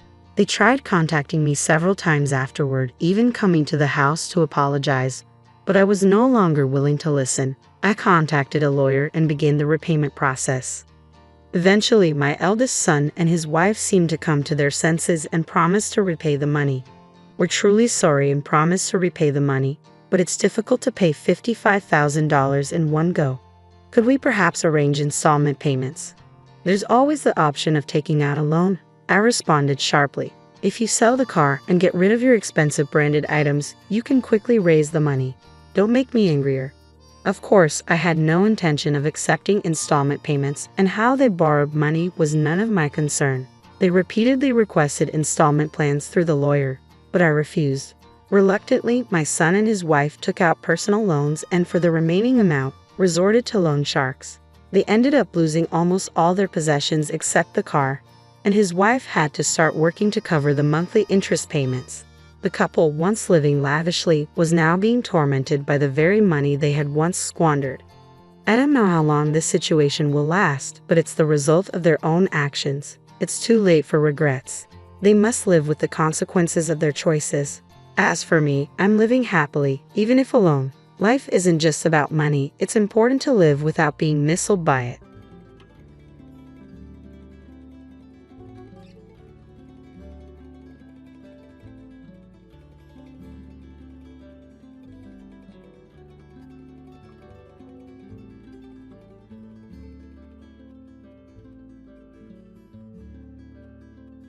Thrown at me instead of a warm greeting during a family gathering just before my son's wedding was a remark that hit hard. In front of me, a baguette from an upscale French restaurant rested on a glass plate, a symbol of unexpected humiliation served by my son's fiancé. I had raised my son, Christopher, on my own, and never did I imagine such a moment of degradation. As a 55-year-old housewife named So, widowed early in life, I had dedicated myself to nurturing Christopher. This year, he turned 25, graduated from college, and secured a job, becoming the pride of my life. Despite his success, he chose to continue living with me in the house left by his late father. I cherished the idea of spending more time with him. However, my world took an unexpected turn when Christopher revealed he had a girlfriend and intended to marry her. Initially shocked, I soon embraced the news with genuine joy. expressing my happiness at his growth. Christopher, still living with me, promised to bring her home soon, but the opportunity didn't materialize.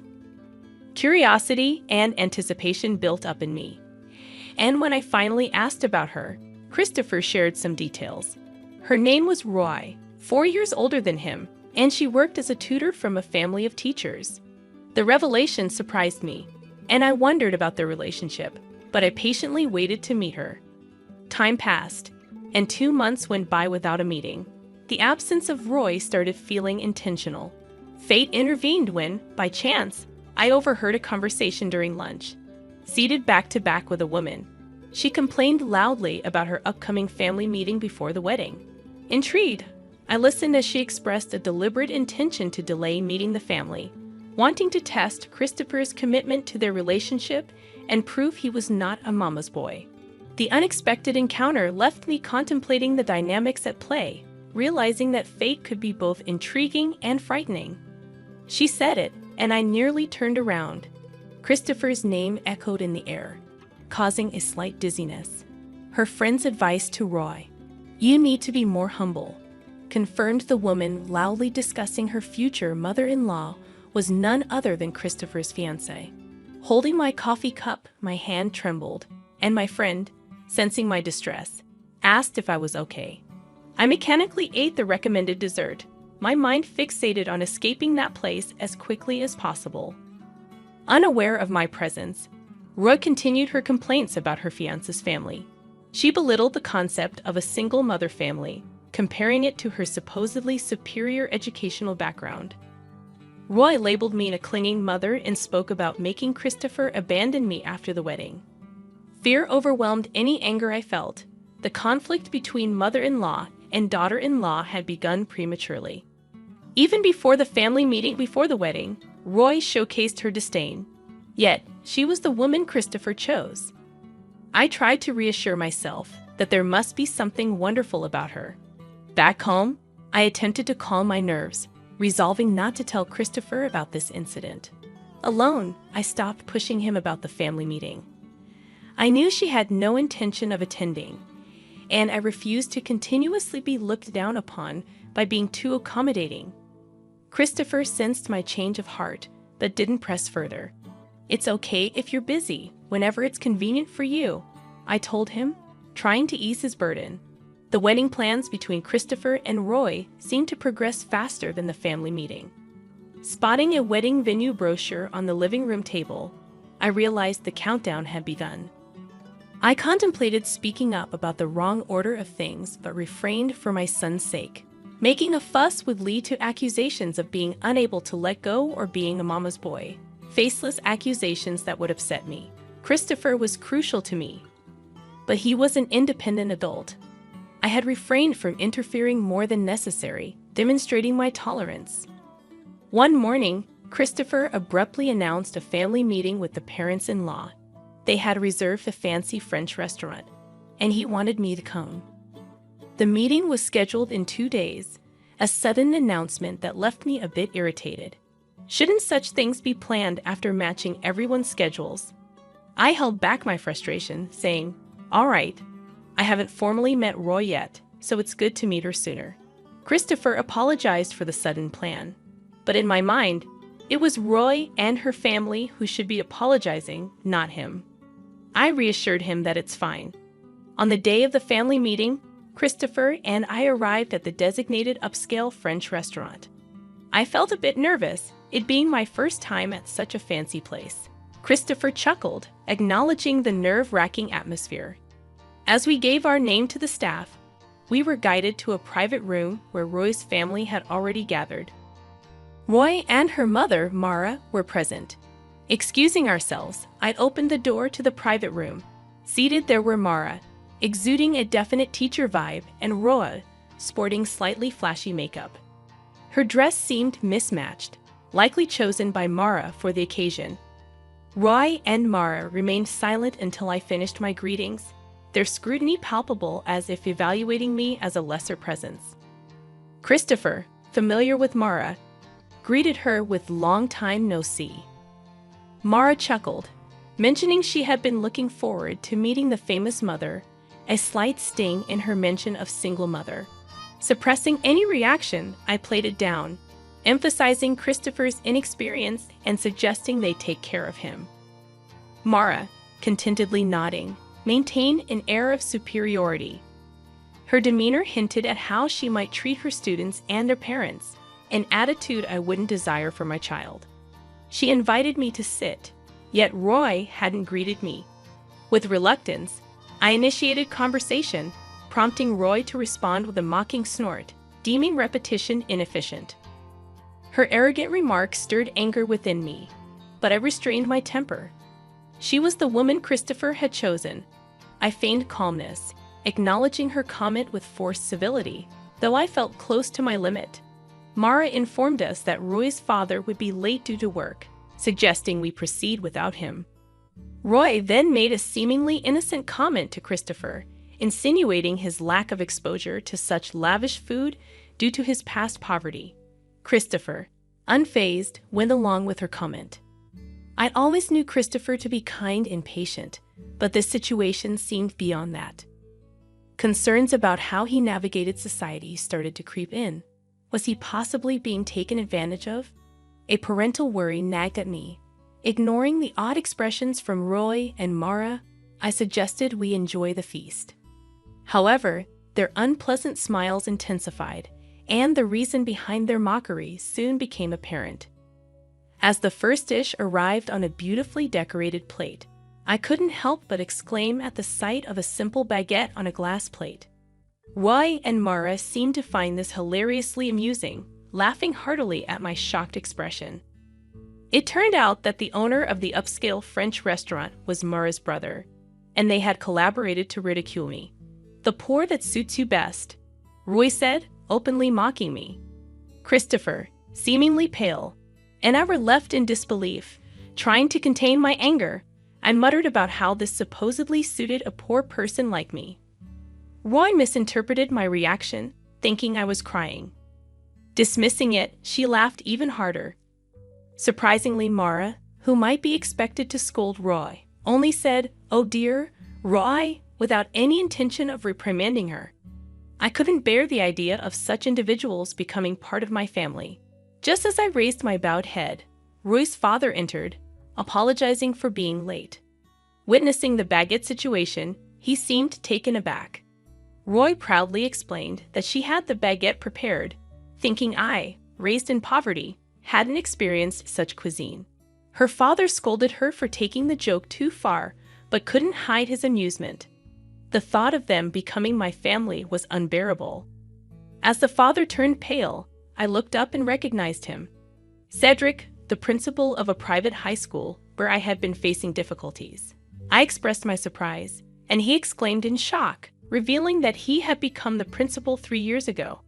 Instead of dwelling on educational policies, I couldn't resist suggesting he pay more attention to education at home, especially considering the insult from his daughter, something I vowed never to forget. I said, staring down at him. He had always berated me, claiming that a single mother couldn't be a principal. He had spread rumors that I couldn't properly educate my own child. Roy, realizing the impact of her actions, seemed taken aback. Marcia trembled, lost for words. I looked at each member of Roy's family and slowly bit into the baguette. The sound of meat crunching echoed in the room. Delicious, as expected of a high-end French restaurant's baguette. "How about it, Cedric?" I'd offered, smiling as I held out the glass plate with the baguette. His hand trembled amusingly as he took it. "Don't get the wrong idea. I'd always separate work and personal life. Your dismissal has always been a topic at the board meetings. I was the one opposing it. Without rivalry, there's no momentum for reform. But your role ends here," I declared, giving him a final warning. In fact, I had evidence of him accepting bribes during admissions, manipulating interviews, and enjoying a luxurious life with that money. I was still deciding whether to pursue criminal charges, but if he left the school quietly, I was willing to let it go. "Christopher, let's go home. She may be this kind of lady, but can you still see her as a marriage partner? I won't stop you if you choose her," I said to Christopher, whose gaze was fixed on the baguette Cedric held out to him. Roy, with a strange smile, whispered, "You'll marry me, right?" Thinking that marrying him was her only way to save Cedric's position, her pleading eyes turned to him. He looked down, gripping his hands on his knees. "The engagement is off. This marriage is as if it never happened," he declared. "It's just a joke. I didn't mean to mock you. It's a joke, Christopher." "You're so stiff." Roy desperately tried to cover up. If that wasn't mockery, then what was it? I was amazed that she couldn't come up with a better excuse. He looked at Roy with an unexpectedly cold gaze. "Roy, you've been given a lot by your parents, education, and love. But I believe I received even more from my mom. Seeing her work was cool. She's still cool," he declared. He could never forgive her for mocking me and expressed pity for the students she was teaching. "I wouldn't want to be taught by someone like her. I heard bad rumors about you but chose to believe otherwise. You betrayed that trust," he said, causing tears to stream down Roy's face. She seemed to finally understand the irreversible damage done. Wait. You're joking about the breakup, right?" "I bragged about getting married to my friends. I can't break it off. It's embarrassing," she pleaded tearfully. "What's most necessary for you now is to reflect on how things came to this. We probably won't see each other again, but I hope you grow," I said. As Christopher and I were about to leave the private room, Cedric grabbed his shoulder to stop him. Christopher shook off his hand as if it were something filthy. "I've been patient, but let me say this clearly. What's wrong with being raised by a single mother? Did you see Roy's vulgar behavior? Raised by respectable parents. You should be more ashamed," he said firmly. Cedric had no response and looked down in shame. Roy's cries echoed in the private room as we left the restaurant. The moment we stepped outside, we heard Cedric's angry voice, probably yelling at Roy. "Christopher, you need to be more discerning in choosing women." When I said that, he scratched his head and mumbled, "It's embarrassing." Apparently, Roy had aggressively pursued him, and Christopher, who tends to be easily swayed, fell into that situation. It was clear that Roy saw an opportunity in him. Regardless, I expressed relief that everything came to light before the marriage as we headed home. The engagement ended amicably.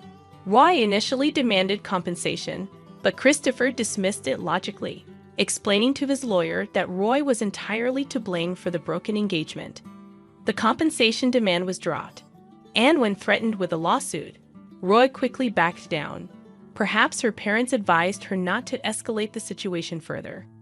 Though I usually keep work and personal life separate, Cedric had to leave the school due to the bribery issue during admissions becoming public. Faced with the choice of leaving quietly or going to court, he opted for the former. Unemployed and desperately seeking a new job, he faced the challenge of overcoming the bad rumors that spread fast in the industry. Roy, having resigned from her tutoring job, was reportedly confined to a room in her parents' house, too embarrassed to even seek new employment. Marcia, burdened with 2 unemployed adults, was allegedly preparing for divorce, yet she couldn't maintain her previous luxurious lifestyle. She wanted to use her earnings solely for herself, citing that as her reason for divorce.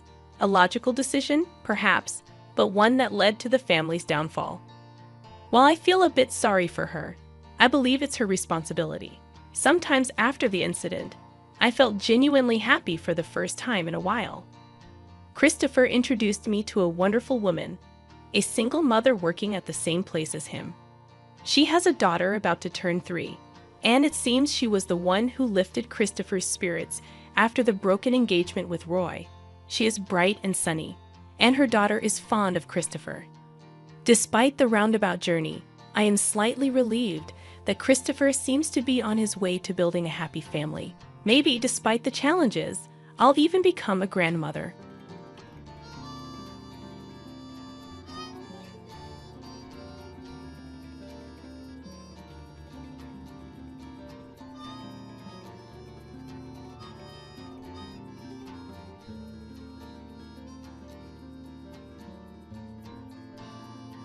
My name's Harper. I'm 35, thriving in my marketing career, and for a while, I thought I had life all figured out. Then James came along, sweeping me off my feet. Before I knew it, we were walking down the aisle, saying, "I do." Crazy, right? But here's the twist. James came with a 12-year-old son, Tyler. Moving in with them felt like stepping into a minefield. I tried everything to win Tyler over. "Hey buddy, I made your favorite lasagna," I'd say, hoping for a smile. Instead, I'd get an eye roll and a mumbled, "Whatever." It was like talking to a brick wall. One night, I offered to help Tyler with his math homework. "Let's tackle these fractions together," I suggested. He slammed the book shut and snapped, "I don't need your help. You're not my mom." I turned to James, expecting him to step in. He just shrugged. Give him time. But time didn't fix things. Tyler's attitude only worsened. He ignored curfew, left messes everywhere, and constantly talked back. Whenever I tried to set boundaries, James would undercut me. "Harper, don't be so hard on him," he'd say. It was like I was losing my mind. Was I the problem? I needed to vent, so I called my best friend, Olivia. "Girl, you won't believe what Tyler did today," I started. "Spill the tea," she said, and I did. About Tyler's disrespect, James's lack of support, the whole mess. Olivia listened, then said, "Harper, honey, these are some serious red flags. Are you sure you're not in over your head?" "I don't know, Liv. I love James, but this is so rough." "I get it," she said, "but don't lose yourself trying to fix it. You matter too." Her words stuck with me, but I wasn't ready to give up. I threw myself into work, hoping things would smooth out at home. Big mistake. A few weeks later, my boss, Mr. Peterson, called me into his office. "Harper, is everything okay? Your last few presentations have been off." I forced a smile. "Everything's fine, sir. Just a little stressed, but I'll get back on track." But as I left, I knew I wasn't fine. Something had to change. Then the phone rang. It was the school. "This is Miss Thompson, Tyler's teacher. We need you to come in immediately," she said, her tone serious. My stomach dropped. I rushed to the school, my mind racing. Had Tyler gotten into trouble? Was he hurt? When I arrived, Miss Thompson's expression was grim. "Mrs. Walker, Tyler has made a serious accusation against you." "What? What are you talking about?" I asked, my heart pounding. "He claims you've been physically abusing him," she said quietly. The world stopped. "That's impossible. I would never." I felt like I was drowning. Miss Thompson didn't waver. "We take these allegations very seriously. Child Protective Services has been notified." Just then, James burst in.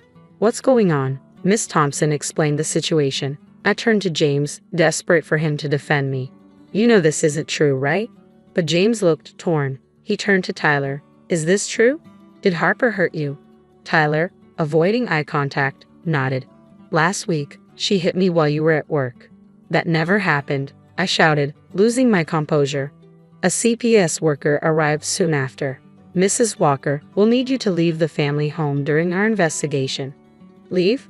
But I didn't do anything. James finally spoke, his voice low. "Maybe it's for the best, Harper, just until we figure this out." It felt like a slap. "You can't seriously believe this." James wouldn't meet my eyes. "I don't know what to believe right now." In a daze, I packed a bag and called Olivia. "Can I stay with you? I'll explain everything when I get there."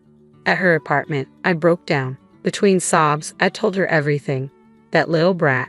Olivia fumed. "And James, how dare he not stand up for you?" "I don't know what to do, Liv. My whole life is falling apart." Olivia hugged me tight. "First things first, we're getting you a lawyer. I know just the person." The next day, we met with Sandra Davis, a sharp-eyed attorney specializing in family law. "This is a serious situation, Harper," Sandra said, "but false accusations do happen. We'll fight this." Back at work, whispers followed me everywhere. "Did you hear Harper beat her stepson?" my colleague Mark asked. I always thought there was something off about her. Later, Mark approached my desk. "Tough break, huh? Kids say the darndest things." "He's lying, Mark. I didn't touch him," I said through gritted teeth. "Hey, I'm just saying, where there's smoke." He trailed off as I stormed away, locking myself in the bathroom. I called Olivia, my voice shaking. "I can't do this, Liv. Everyone thinks I'm a monster." "Listen to me," Olivia said, her voice steady. "You were strong. You were innocent. We'll get through this." As I hung up, I caught my reflection in the mirror. I looked tired, scared, but there was a spark of determination in my eyes. I will not let them break me, I whispered to myself. I will fight this, and I will win. In the following weeks, Sandra and I worked tirelessly to build my case. We need character witnesses, she explained. Anyone who can vouch for your relationship with Tyler. I thought hard. Mr. Peterson, he's seen me with Tyler at company picnics. When I called, Mr. Peterson didn't hesitate. Of course I'll testify. I've seen you with Tyler. You're patient and kind. Tears welled up as I hung up. At least someone believed in me. Sandra also arranged for a psychological evaluation.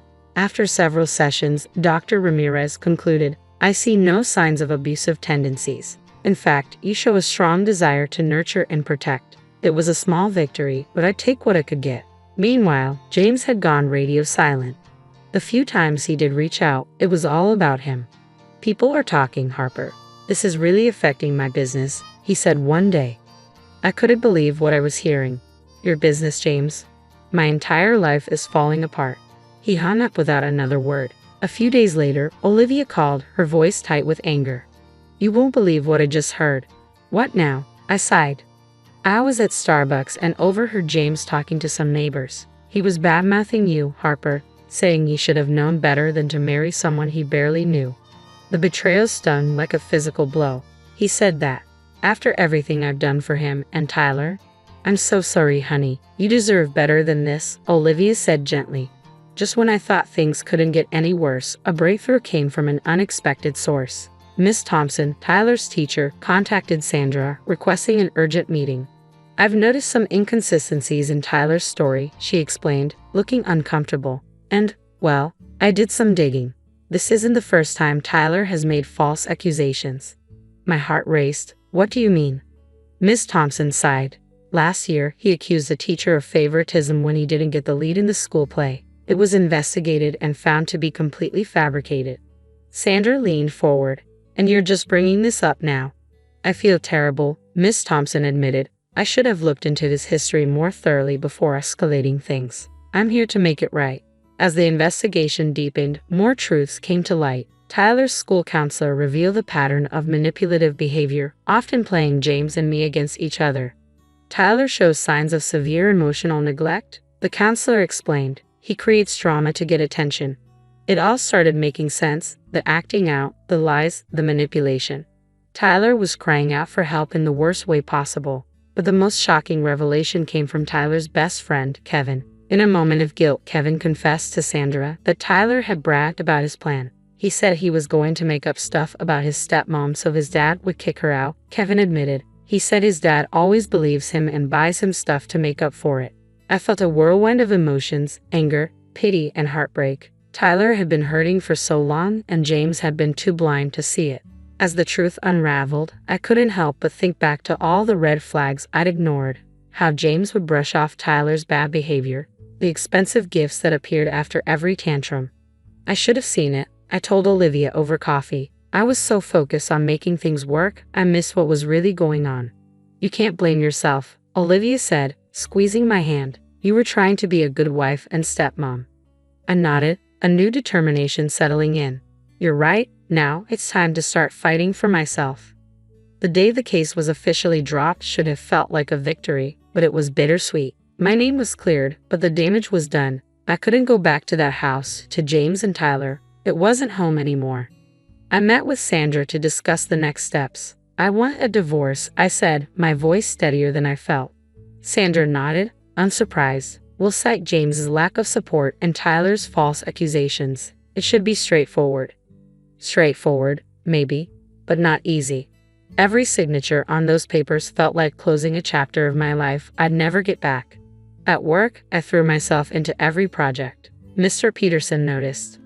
Harper, your performance these past few months has been exceptional, he said during my review. I'm promoting you to Senior Marketing Director. I nearly fell out of my chair. Thank you, sir. I don't know what to say. He smiled. There's more. The position is in our New York office. A fresh start, if you want it. I didn't even hesitate. I'll take it. As I packed up my life, Olivia helped, filling me in on the local gossip. James is having a rough time, she said. Lost a bunch of clients when the truth came out. And Tyler, he got suspended for bullying. Guess the apple doesn't fall far from the tree. I felt a twinge of something, not quite sympathy, but something close. I hoped they got the help they needed. Both of them. New York was everything I needed. A new job, a new apartment, a new me. I even started volunteering at a youth center, mentoring kids from troubled homes. It felt good to use my experiences to help others. 2 years flew by, and one afternoon I was in my office reviewing quarterly reports when my assistant brought in a letter. The return address made my heart skip. Tyler's old school. Inside was a note from Miss Thompson. Dear Harper, I hope this letter finds you well. I'm writing to inform you that Tyler has been caught in a serious lie at his new school. He's facing expulsion. James has reached out for help, but I thought you should know. Sincerely, Miss Thompson. I sat back, a whirlwind of emotions hitting me. Part of me wanted to laugh at that irony. Another part itched for the troubled kid I tried so hard to help. You okay, boss? My assistant Jen asked. You look like you've seen a ghost. I smiled, folding the letter. Just a blast from the past, nothing to worry about. That night, as I got ready for my date with Michael, a kind, understanding man I'd met through my volunteer work, I thought about how far I'd come. 2 years ago, I was fighting to prove my innocence. Now, I was thriving in a job I loved, helping kids who needed it, and dating someone who respected me. As Michael and I walked to dinner, hand in hand, I realized something. I was happy, truly, genuinely happy. What are you smiling about? Michael asked, squeezing my hand. I looked up at the New York skyline, my adopted home, just thinking about how sometimes the worst things that happen to us lead us to the best places. He nodded, understanding in his eyes. Well, I'm glad whatever happened led you here. Me too, I thought. I'd survived, I'd thrived, and I'd found happiness. Meanwhile, those who had wronged me were facing the consequences of their actions. It wasn't about revenge, it was about justice, and the best revenge was living well. As we entered the restaurant, I made a decision. That letter, I wasn't going to respond. That chapter of my life was closed. I had a new story to write, and I couldn't wait to see how it unfolded. The story ends here, but the conversation is just beginning. What would you have done in Harper's shoes? If you received that letter about Tyler 2 years later, would you have responded, offering help despite the pain he caused? Or would you have kept that chapter firmly closed? Your experiences shape your perspective, and we'd love to hear your thoughts. Drop your answer in the comments below.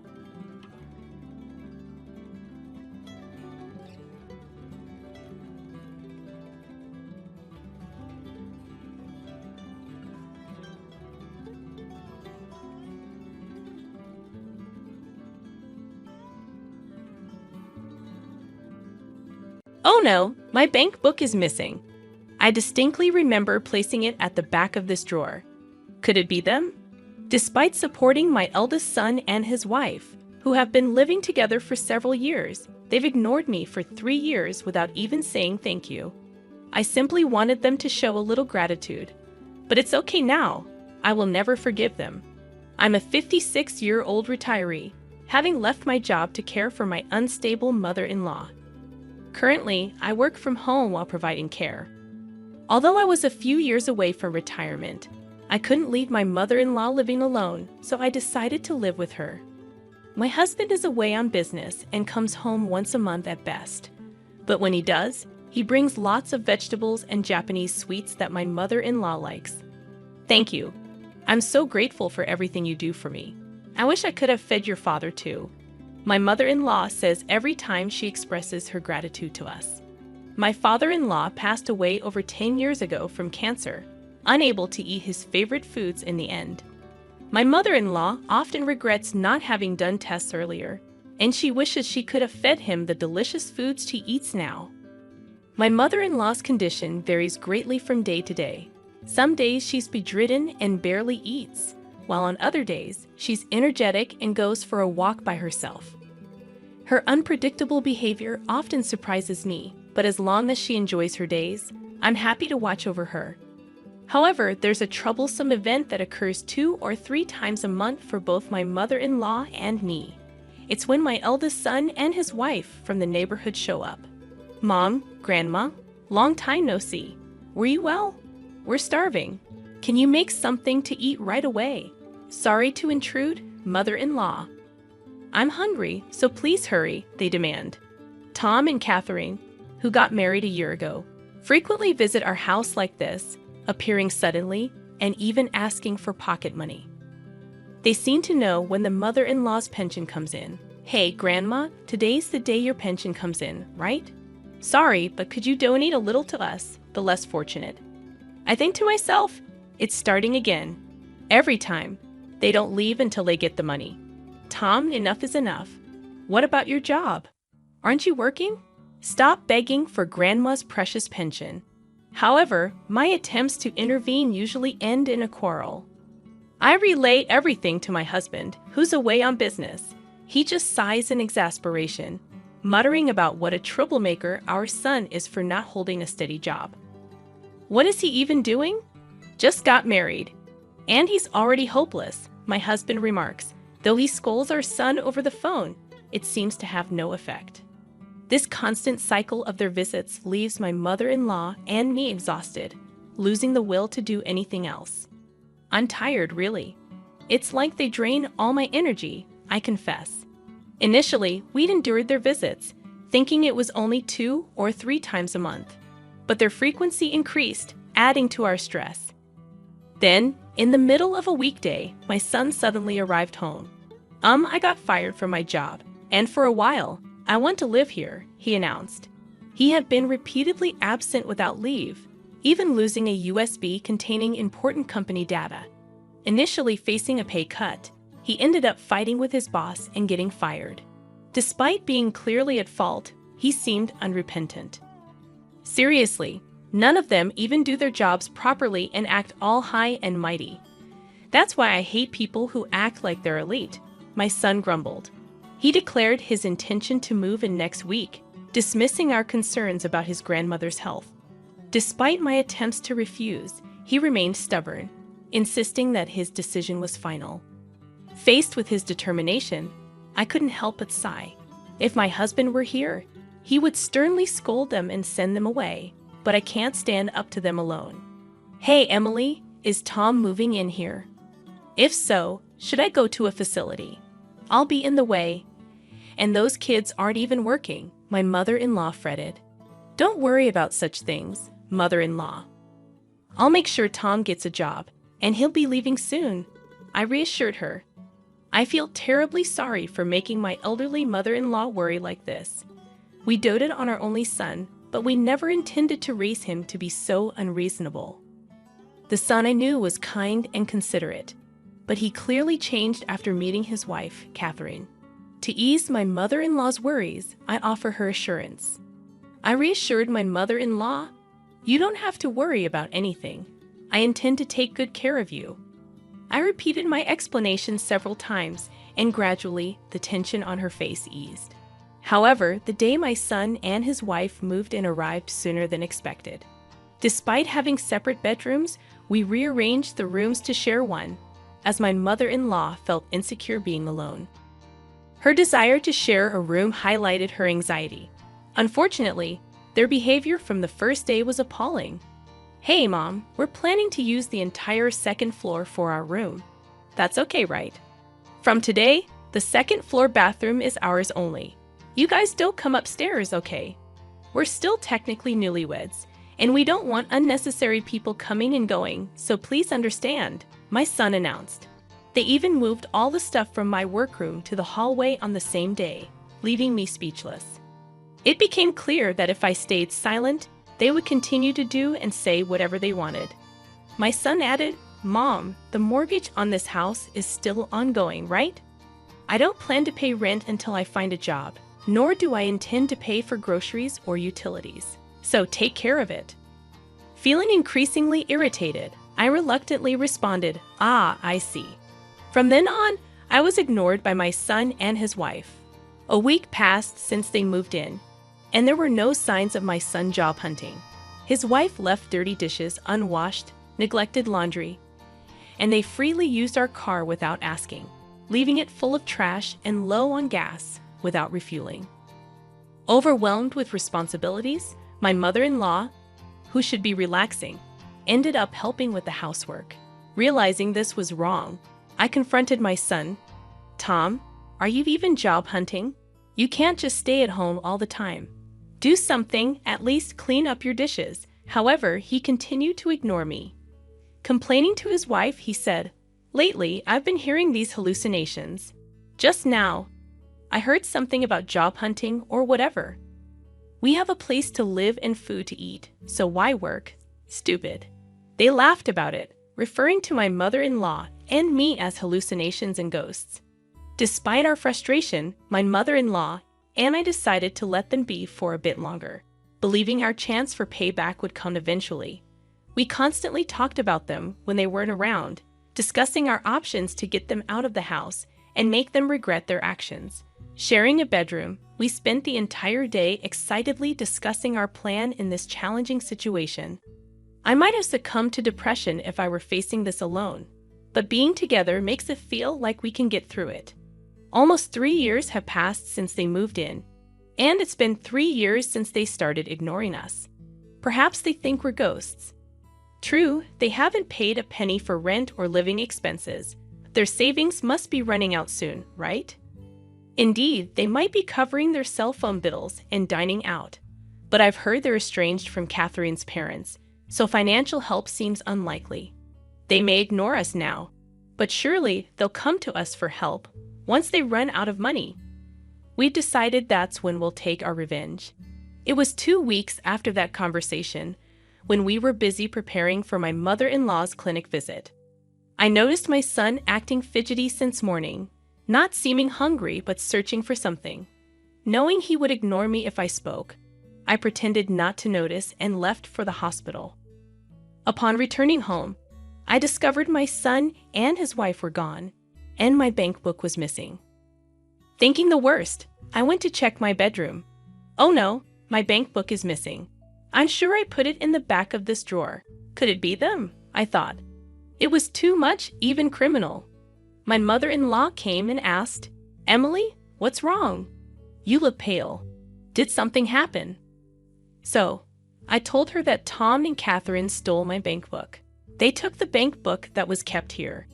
The house mortgage is $2,000 a month, and on top of that, I've been supporting my son and his wife who haven't paid a penny. This is the result. I didn't expect them to say thank you, but I at least wanted them to show some gratitude. But it's okay now. I will never forgive them. Despite the theft, according to my online banking, no money had been withdrawn from the account yet. I rushed to the bank to close the account. They were mistaken if they thought they could withdraw cash with just the bank book without knowing the PIN and without the seal. The more I thought about it, the angrier I became at my son and his wife. I informed my husband about the stolen bank book, and he said, "It's over. We can disown them for all I care." My mother-in-law suggested reporting to the police, but we decided to leave the house as quickly as possible, making it our last resort. I couldn't let them run wild anymore and refused to be taken advantage of. Despite feeling sorry for the sudden upheaval, we chose to stay at a hot spring inn until the problem was resolved. Mother-in-law, I'm sorry. I'll work on resolving this issue quickly, so please bear with it here for a while. Don't worry about me. Besides, I'm happy to stay at such a luxurious inn. At that moment, I resolved that once this problem was settled, I would definitely find a comfortable new home for my mother-in-law. A few days later, after completing various procedures, I finally had a moment to relax. Then, unexpectedly, I received a call much sooner than I had anticipated, and of course, the caller was my son. "Hello, Mom. You haven't been home lately. Are you on a trip?" Gran was not there either, so I was just wondering what happened and got worried, he said, his voice clearly trembling and upset. It's odd, isn't it? He ignored me for 3 years, yet now he can talk when he's in trouble. What's the matter? This is the first time you've spoken to me in 3 years. Do you need something? By the way, I have no business with you guys. Don't say that, please. I don't understand, but we received a notice to vacate the house by the end of the month. It's our own house, so what's going on? He explained. The real estate agent, outraged by our story, had swiftly proceeded with the paperwork, sending the eviction notice within 2 days. Impressed by the real estate agent's prompt action, I decided to reveal the truth to my son. Ah, that house. I sold it because I thought it was no longer needed, and it seems the new buyer wants you to leave soon. What? Even if you say that, we have nowhere to live. Where are you and Grandma now? Well, come there, my son pleaded, still trying to use us even in this situation. Enough is enough, I thought. Why are you crying to me now? What a pathetic man. You freeloaded for 3 years, ignoring me and Grandma. Isn't that a bit too convenient? Just so you know, I intend to cut ties with you. Your father agrees with this decision. Don't say that, please. I didn't mean it. I wanted to get along with you and Grandma, and I'm looking for a job too. My son replied, spilling lies that astonished both my mother-in-law and me. If he had shown genuine remorse, we might have reconsidered, but he had already crossed the line by stealing the bank book. By the way, you stole my bank book from the bedroom, didn't you? What were you planning to do with it? You thought as long as you got the money, everything would be fine, right? Lying won't do you any good. No, that's not. I could tell from the other end of the phone that my son was on the verge of tears. Then, realizing my son was useless, his wife took the phone. Hey, what do you think you're doing? Kicking your son and his wife out of their house. Doesn't your heart ache? Are you a demon? Just as I anticipated what she would say next, my daughter-in-law unleashed a barrage of hysterical insults. She went so far as to claim, "You're just living off Grandma's pension too. You're no different from Tham, acting all high and mighty without a job." I was so shocked that I froze for a moment, mouth hanging open. Jobless? Do you think I could pay off the mortgage of that big house if I were jobless? I've been paying $2,000 every month, and for your information, I'm not jobless, I retorted. It felt pointless to reveal the truth. Her level of unawareness was apparent.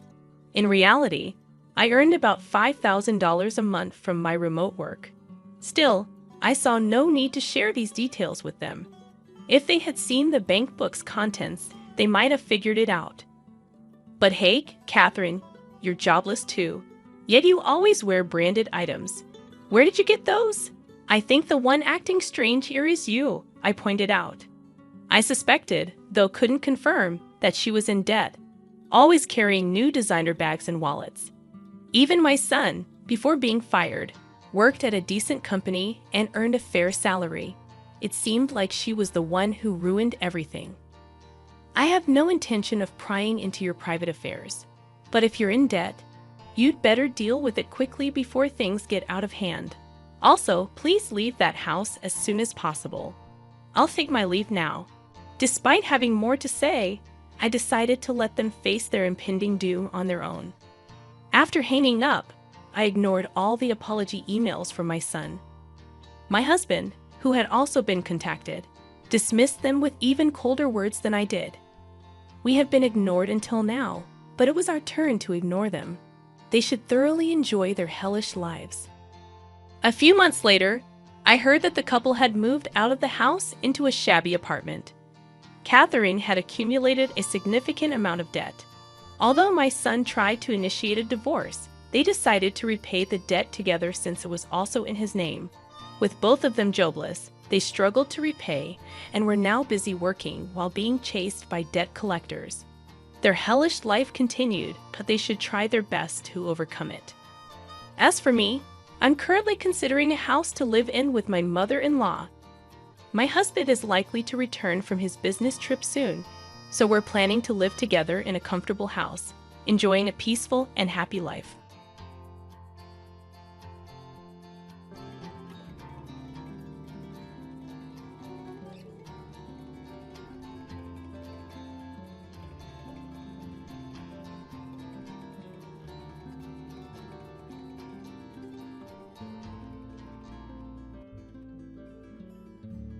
Enough, Susan, my mom shouted, her voice quivering with frustration as she leaned forward, her glare cutting through the tension like a blade. The ornaments on the Christmas tree sparkled faintly under the dim glow of the living room lights, but the festive warmth felt cruelly hollow. I sat frozen, my hands gripping my lap, trying to quell the anger rising inside me. "You always have to make everything about you," my dad added, his tone sharp enough to sting. The words hit harder than I expected, and for a moment, The only sound in the room was the faint ticking of the clock on the mantel. My name is Susan Blanchard. I was 32 years old then, and this was Christmas Eve in the late 1970s, a time when families like ours in rural Illinois depended on one another. Our family farm, passed down for generations, was struggling to stay afloat. Years earlier, I'd moved to Chicago to become a lawyer, a choice my parents still saw as a betrayal of our roots. Meanwhile, my older brother Jake stayed behind, running the farm and basking in the glow of our parents' constant praise. I didn't resent him for staying, it was how they treated me that stung. No matter what I did, I was always the outsider. Since summer, I'd quietly sent money to the farm's shared account, hoping to help with the mounting bills Jake had mentioned. He'd asked me to keep it between us, insisting it would hurt our parents' pride if they knew. At the time, it made sense. I trusted Jake to handle it. But now, sitting at the table, listening to our parents heap praise on him for sacrificing so much to save the farm, I felt a deep sense of betrayal. Jake's the reason we've been able to keep things going, my mom said, her voice thick with pride. I don't know what we'd do without him. I looked across the room at Jake, expecting some sign of acknowledgement or guilt. Instead, he leaned back in his chair with a smirk, clearly enjoying the spectacle. That was the breaking point. Actually, I said, my voice shaking but loud enough to pierce the chatter, I'm the one who's been sending money every month since July. My dad scoffed, shaking his head as if I'd just said something absurd. Don't start making things up, Susan. Jake's been here day in and day out, working his tail off for this family. Why would you even say something like that? The dismissive tone stung more than the words. My mom crossed her arms, her expression cold. Honestly, Susan, it's Christmas. Can we not ruin the evening with your need for attention?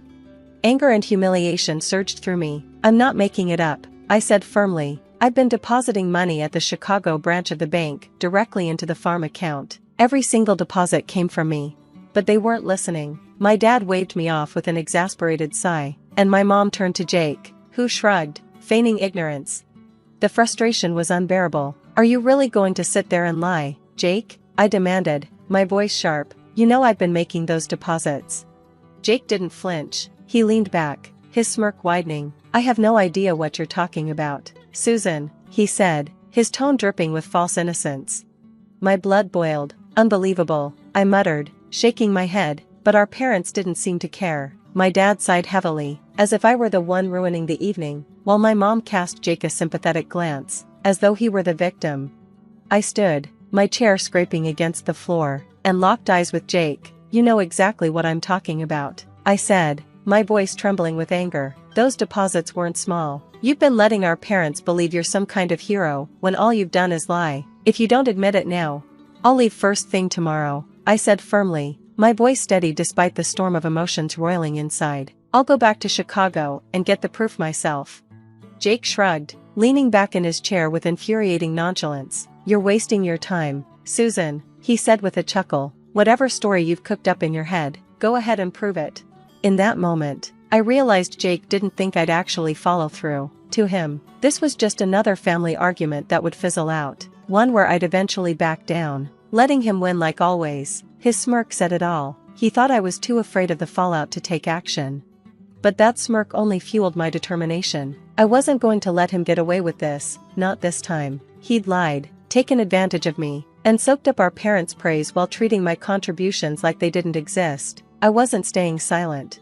The next morning, I packed my bags, unable to endure another moment in that house. When I told my parents I was leaving, my mom sighed, her voice heavy with disapproval.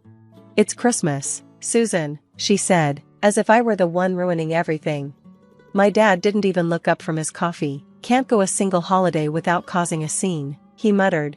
Jake, of course, barely hid his grin, lounging smugly in his chair as though he'd already won.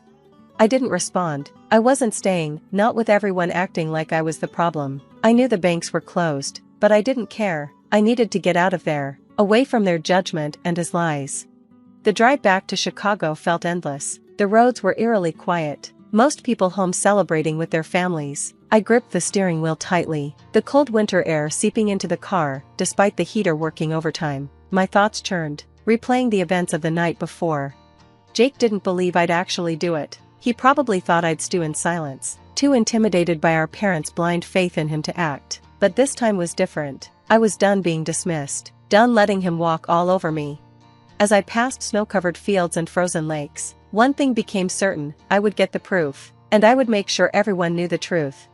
A few days later, when the banks reopened, I went straight to the Chicago branch. The morning was bitterly cold, the kind of cold that stung your skin and made every breath sharp. I stepped inside, the warmth of the bank a welcome relief, and approached the counter. "Good morning," the teller greeted me with a polite smile. "How can I help you today?" I explained, my tone firm but measured, that I needed copies of every deposit I had made to the Blanchard Farm account since July. The teller nodded and disappeared into the back. He returned with a thick ledger and a small machine that began printing receipts. One by one, the records emerged, each with my name, the dates, and the amounts clearly listed. When he handed me the stack of receipts, his smile was polite but curious. "Here you go, ma'am. Let us know if there's anything else you need." "Thank you," I said, my hands trembling slightly as I gripped the papers. They weren't just receipts, they were proof, undeniable evidence of Jake's lies. With the stack in hand, I headed back to my car. The roads were still slick from the recent snowstorm, but I didn't care. I needed to get back to the farm.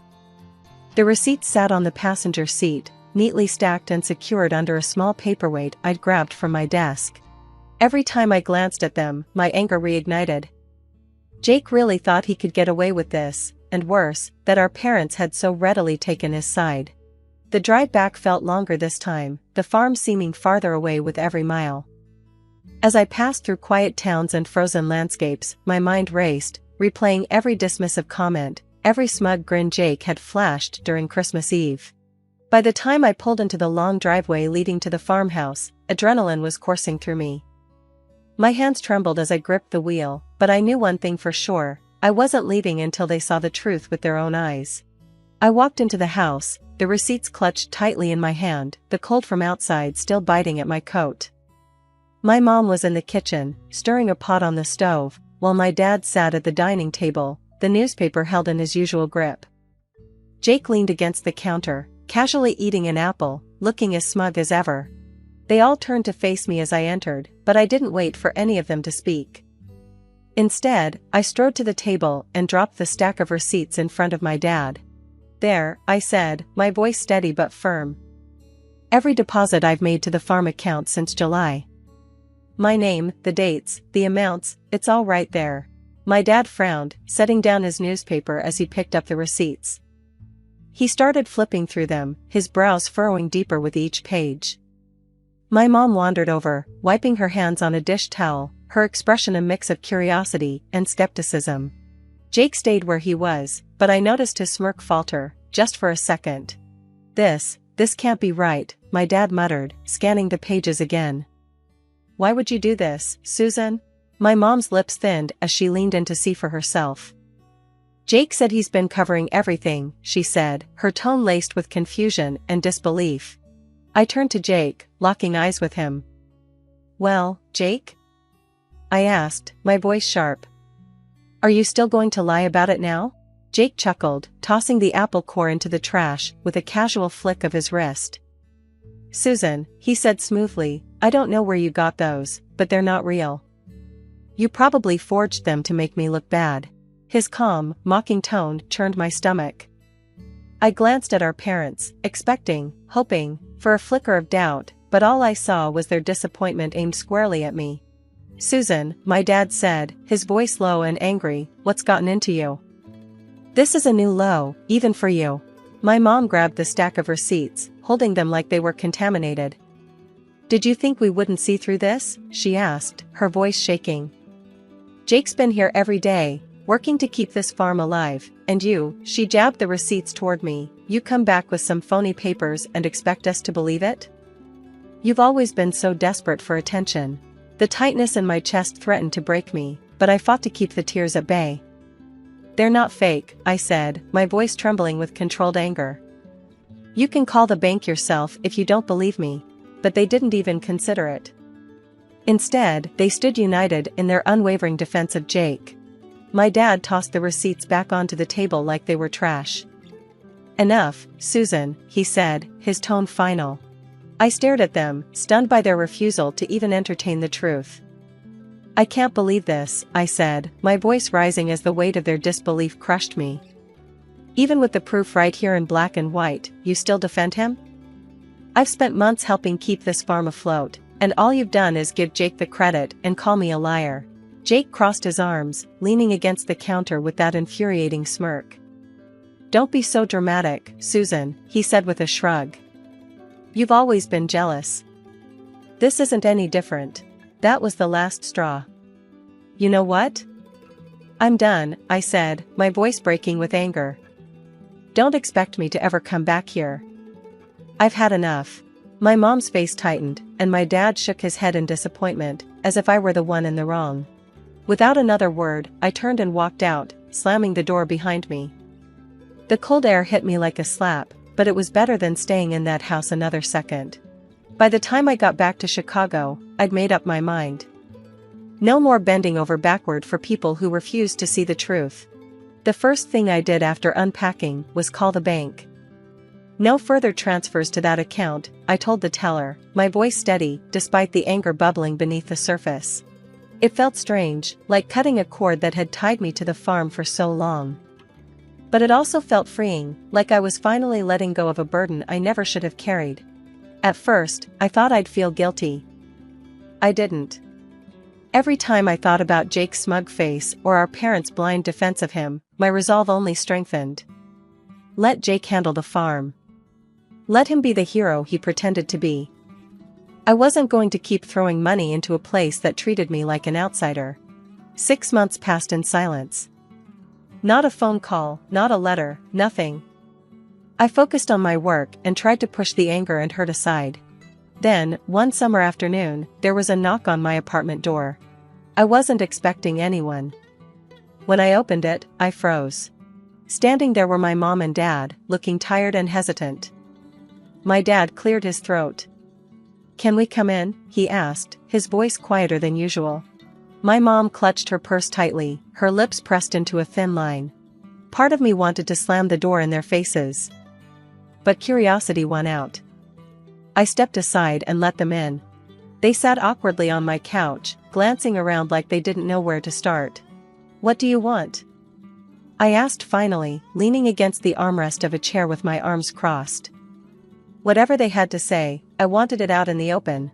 My dad stared at the floor, his voice low and hesitant. "Susan, we owe you an apology." "A big one." My mom nodded, her grip on her purse so tight her knuckles were white. "We were wrong," she said softly. "We didn't believe you when you tried to tell us the truth. And we need to make this right." I crossed my arms and leaned back in the chair. "Go on," I said, my tone sharper than I intended.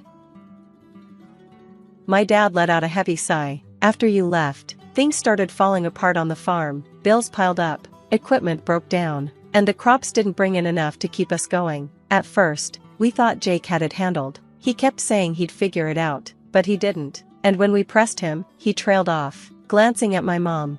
Her eyes were brimming with tears as she picked up where he left off. He confessed. "Susan," he admitted it, "you were the one making the deposits all those months. You were the reason we stayed afloat." She hesitated, her voice trembling. "We couldn't believe it, not just that he lied, but that we didn't listen to you when you tried to tell us. We're sorry, Susan, truly sorry, for not believing you, for how we treated you, for everything. You didn't deserve any of it." I stared at them. For the first time, I saw something in their faces I hadn't expected, genuine shame. My dad met my gaze, his expression heavy with regret. "We're asking for your forgiveness, Susan," he said quietly. "I know we don't deserve it, but we had to come here and tell you the truth. You saved the farm, and we owe you more than an apology." For a moment, I let their words hang in the air. Part of me wanted to let the silence stretch on forever, to make them sit with their guilt, but instead, I asked, "Where's Jake?" My voice was calm, but anger simmered just beneath the surface. My mom exchanged a nervous glance with my dad before answering. "He's still at the farm. He wanted to come with us, but we thought it was better if we spoke to you alone first." My dad nodded, shifting uncomfortably. "He's been keeping to himself since he admitted everything. I think he knows there's no excuse for what he did. He's ashamed." "Ashamed?" I repeated, letting out a bitter laugh. "That's rich. After months of letting you believe I was a liar?" After taking credit for everything I did to keep the farm running? My dad looked down, his face pale. You're right, he said softly. We let it go on far too long. That's on us as much as it is on him. But he wanted us to tell you that he's sorry. He knows he doesn't deserve forgiveness. Oh, he wanted you to tell me? I snapped, leaning forward. Are you serious? You're still protecting him. Even now, he should be here, apologizing to my face. You should have forced him to come. My voice echoed through the small apartment, and I saw the shock on their faces, but I didn't care. I was done tiptoeing around their favoritism.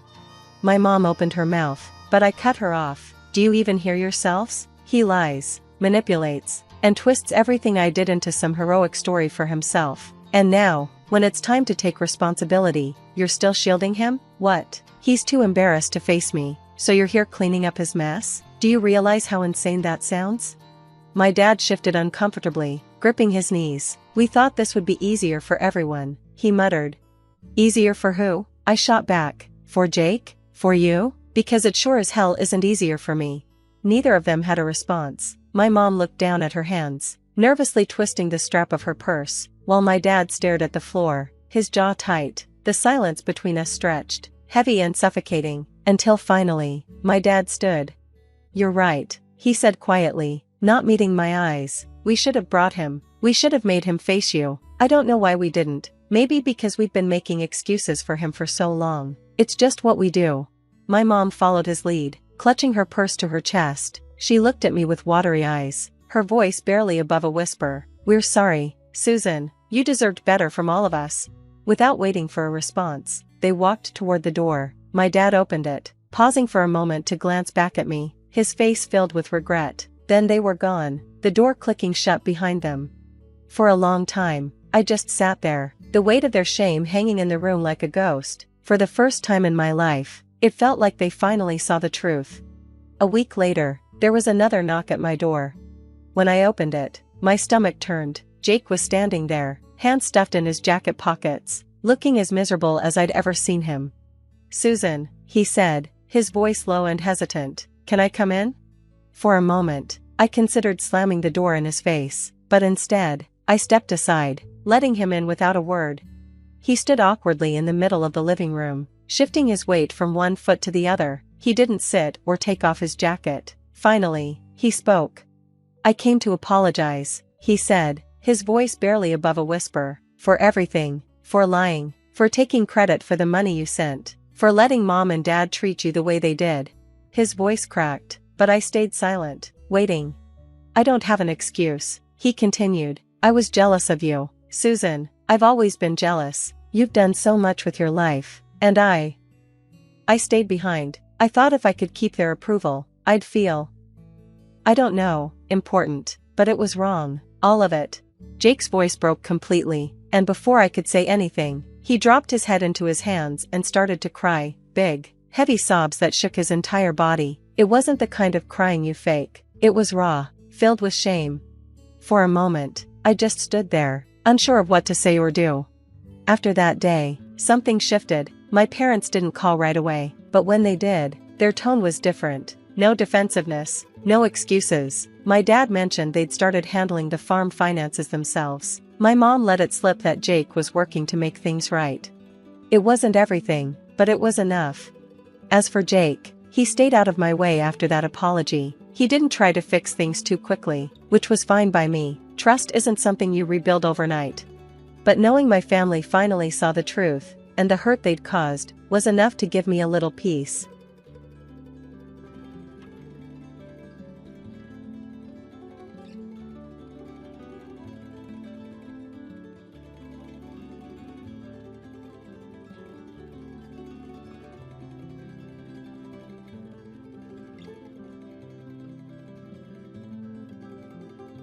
Growing up, it was always clear to me that I stood apart from the rest of my family. My name is Jenny, and I hail from a lineage of restaurant owners. My father, Joe, is a commanding figure, overseeing our family restaurant with a strict hand. My mother, Linda, is his impeccable partner, constantly engrossed in managing the staff. Then there's my older brother, Mike, the golden boy groomed to inherit the family business. I recall a night at the dinner table, the air saturated with the savory scent of Dad's renowned roast. Mom enthusiastically shared details about a new recipe they were experimenting with. "Jenny, you'll love this one. It has that fancy herb you adore." "What's it called again?" she asked, her eyes sparkling. "Thyme," I mumbled, idly picking at my food. Mike, mouthful, laughed dismissively from across the table. "Who cares about some dumb herb? Wait till you see the new grill Dad's getting for the restaurant. That's the real deal." Dad nodded, his gaze fixed on me. "Speaking of the restaurant, Jenny, when are you going to start taking an interest?" "You're not getting any younger." Attempting to make myself inconspicuous in my chair, I responded, "When I'm Dad. I like being outside with the plants and stuff." Mom sighed, exchanging a glance with Dad. "Plants? What are you going to do with plants? You need a real job, Jenny, something to fall back on." A knot tightened in my stomach. It was the same conversation every time, but Grandma Rose understood. She lived in a small house surrounded by a breathtaking garden on the outskirts of town.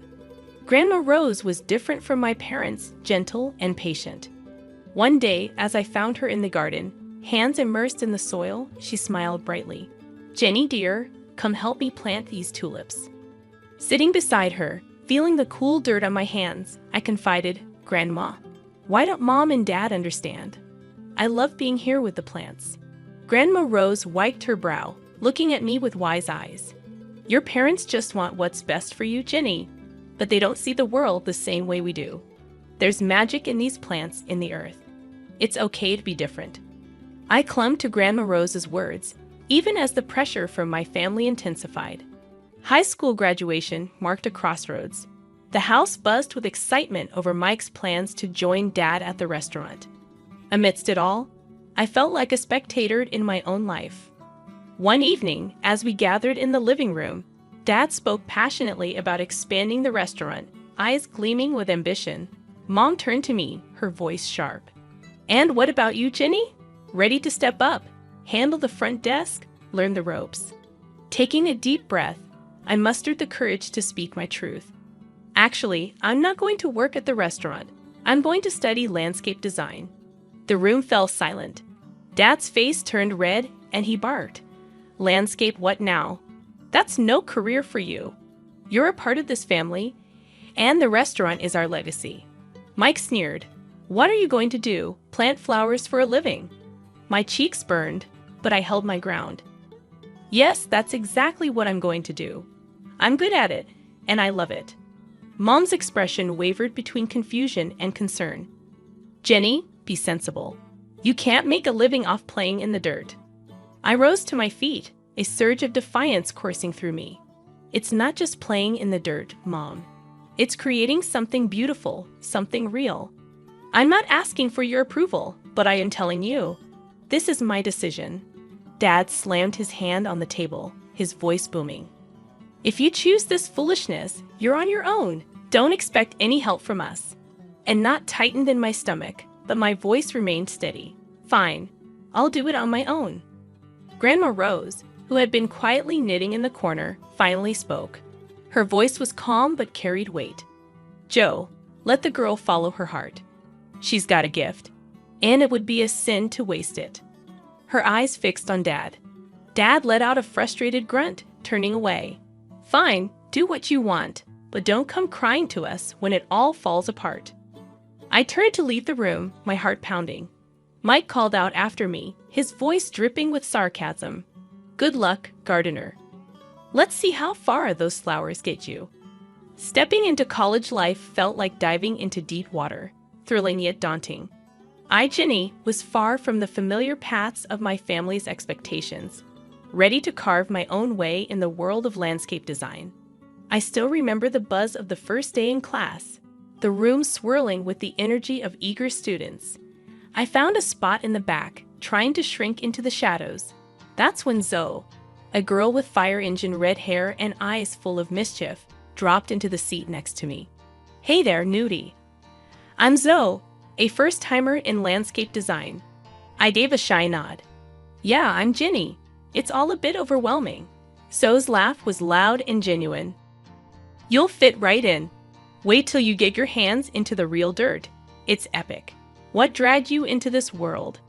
I hesitated, the disapproval of my family still fresh. I've always loved plants, the outdoors. It's where I feel right, you know. Her grin widened. Perfect place for you then. Classes were a whirlwind of learning and creating. I absorbed things like a sponge, from the science of soils to the art of design. I was finally speaking a language I loved. After one particularly intense session, Mr. Davidson, our professor, a man as tall and sturdy as an oak, called me over. "Jenny, your designs, there's something else. You've got a real knack for this." His voice was serious but encouraging. I was stunned. "Really? Thank you, Mr. Davidson. I'm just trying to do my best." He leaned forward, his eyes piercing. "There's potential in you. Don't let it go to waste. Push harder." His words became my mantra. I started to live in the studio, my designs becoming more ambitious, more expressive. It was exhausting but exhilarating. But even in those moments of joy, a part of me yearned for my family. Despite everything, one quiet evening, I gathered the courage to call home. The phone rang, each tone heavy with anticipation. Finally, Mom's voice came through, sharp like a knife's edge. "What? What do you want, Jenny?" Her tone stung, but I pushed on. "I just wanted to check in, see how everyone is." She snorted, her voice dripping with scorn. "Oh, now you care, after running off to play in the dirt, abandoning your own family." I gritted my teeth, struggling to maintain a steady voice. "I didn't abandon anyone, Mom. I just chose a different path." Her laugh was bitter. "A dead-end path, you mean? Don't expect us to be here waiting when it all crumbles around you." The call ended, leaving a sour taste in my mouth. However, it also ignited a fire within me. I dove back into my work with renewed determination, intent on proving not only to my family but to myself that I was on the right path. Life has a way of throwing curveballs, and mine came in the form of a phone call during my final year of college. It was Aunt Clara, my mom's sister, her voice shaky and strained. "Jenny, it's about your Grandma Rose. She passed away last night." Aunt Clara's voice cracked with emotion, and I felt the ground slip away beneath me. Grandma Rose had been my rock, the one person who believed in my dreams. Losing her felt like losing a part of myself. The funeral was a somber affair, my family stiff and formal. Dad, Mom, and Mike looked like strangers to me. After the service, I'd overheard Mom talking to Aunt Clara. "I still can't believe she left that house to Jenny. What's she going to do with it? She can barely take care of herself." Mom's voice dripped with disapproval. I felt a surge of anger but bit my tongue, avoiding a confrontation. The will reading was a few days later. Grandma Rose had left me her house, the beautiful garden haven where I had spent countless hours. My family was shocked, their whispers sharp as thorns. Why would she leave it to Jenny? "She's never around anyway," Mike muttered under his breath. Dad's face was like thunder. "This is ridiculous. That house could have been sold, put money into the restaurant." I stood up, my voice steady but firm. "Grandma knew I loved that house, that garden.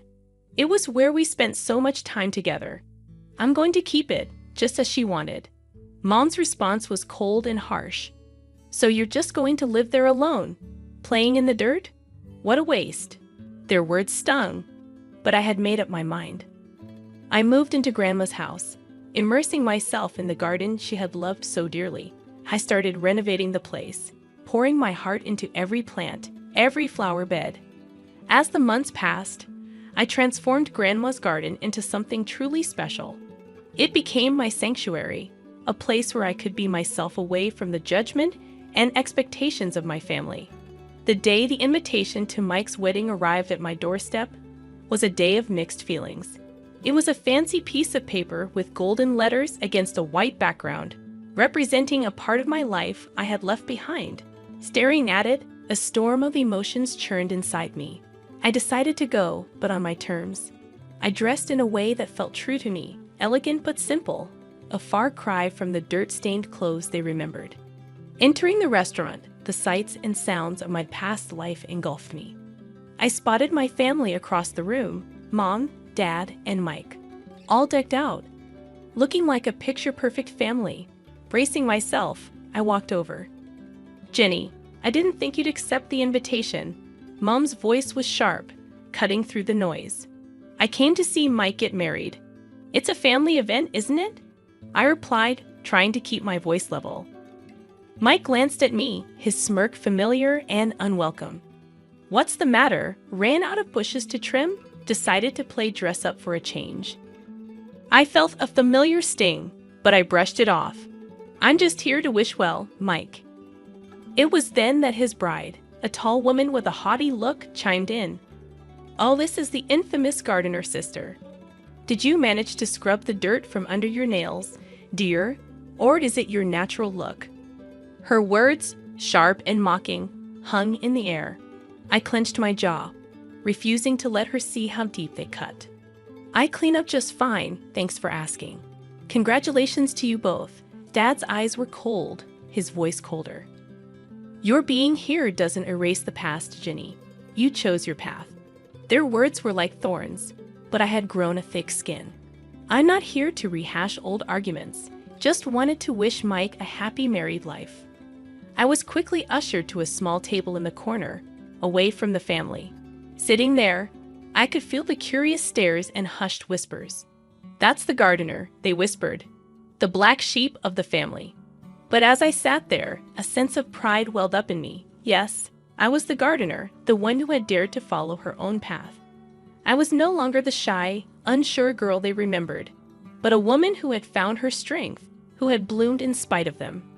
My discomfort only grew as the evening stretched on. Sipping my drink, I tried to make myself invisible. But that plan fell apart when I caught the eye of some guys I knew from childhood. Mike's friends, the same ones who used to join him in mocking me. "Look who's here, the family's little dirt digger," one of them, Jake, sneered as they approached, a smirk plastered on his face. I took a deep breath, steeling myself. "Actually, it's a landscape designer, but I wouldn't expect you to understand the difference." Their laughter was harsh, grating. "Oh, listen to her. Thinks she's all high and mighty now," Chris added with a scoff. I bit back a sharp retort, my hands clenching under the table. I worked hard for my success. My job is more than just playing in the dirt. Their amusement was cut short when an elderly man at the next table interjected. He had been listening, his expression growing increasingly disapproving. "I've seen this young lady's work, the new park downtown. That's hers. It's outstanding, shows what you know." The group was visibly taken aback, their smugness faltering. Muttering under their breath, they slunk away, their egos bruised. Emboldened, I decided to venture out from my safe corner, mingling through the crowd, dodging glances and whispers. That's when I overheard Mike speaking to a group of his friends. "She's always been the odd one, more into her plants than real work," Mike said, his voice laced with a mix of amusement and disdain. His friend laughed loudly. "Every family's got its black sheep, huh?" Their words were like a slap, raw and stinging. I walked away, my heart pounding, reminding myself their opinions didn't define me. As I weaved through the crowd, I bumped into my cousin Lucy, a quiet presence in our loud family.